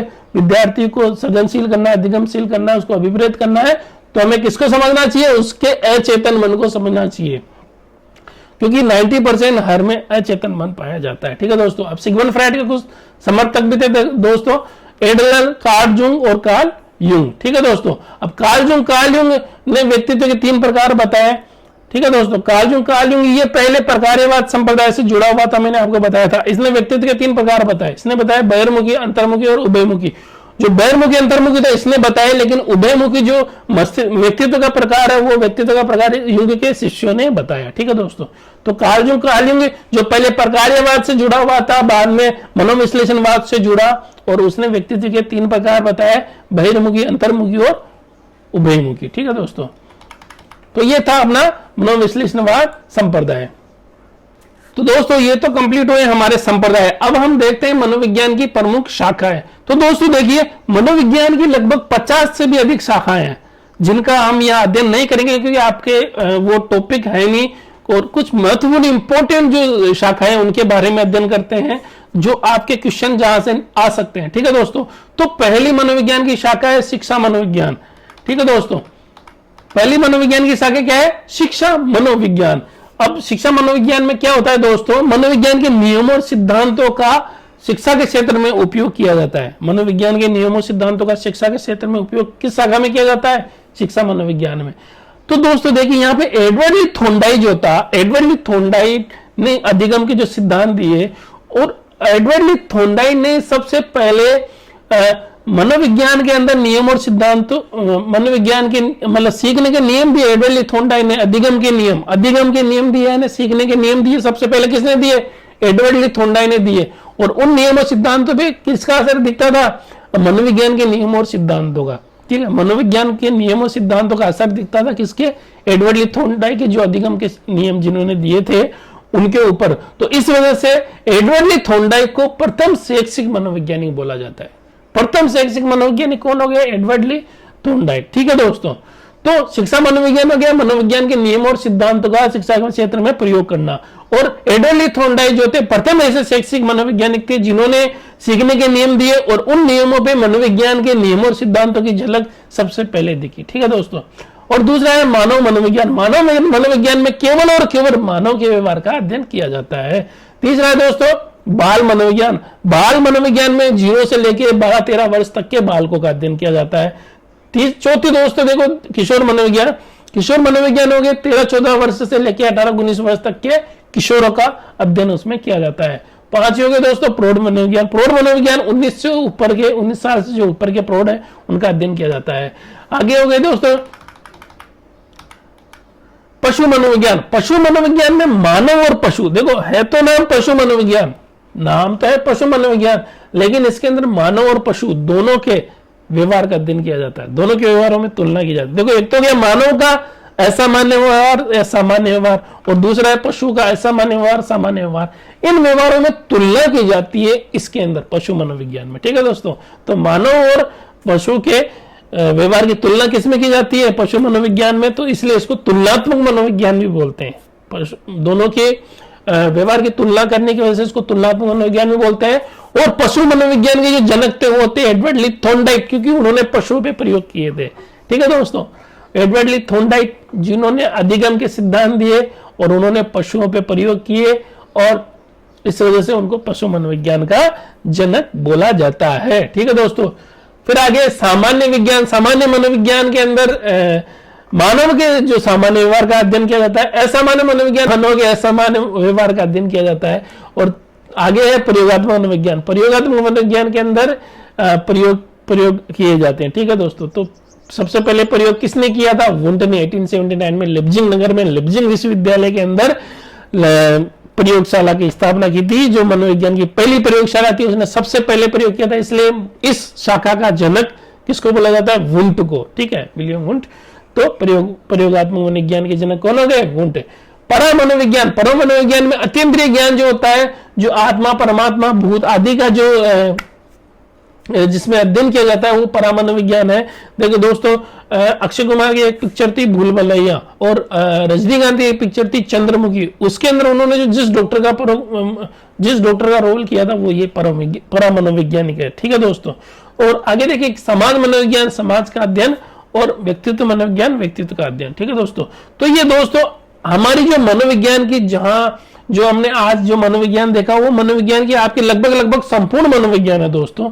यहीं से आपको क्वेश्चन आते हैं और यहीं से एक ही क्लास के अंदर मैंने आपको सारी की सारी मनोविज्ञान का अध्ययन करवा दिया है दोस्तों। इसका और डिटेल में अध्ययन करना है तो हमारी और क्लास है, आप देखिए दोस्तों हमारी जो प्लेलिस्ट बनी हुई है अलग अलग, तो हमारा एच ऑनलाइन क्लासेस जो चैनल है दोस्तों वो आप देखिए, जरूर देखिए। ठीक है दोस्तों, उसको आप डिटेल में देखिए, आपको सारी की सारे सब्जेक्ट वाइज आपको सारी क्लासेस दिखाई देंगी। ठीक है दोस्तों, तो आप भी देखिए, आपके दोस्तों को भी शेयर कीजिए, ज्यादा से ज्यादा हमारे चैनल को शेयर कीजिए, ज्यादा से ज्यादा हमारे चैनल को सब्सक्राइब कीजिए। धन्यवाद दोस्तों, और आपका दिन शुभ हो। बहुत बहुत धन्यवाद। बाय। आज के लिए बस इतना ही।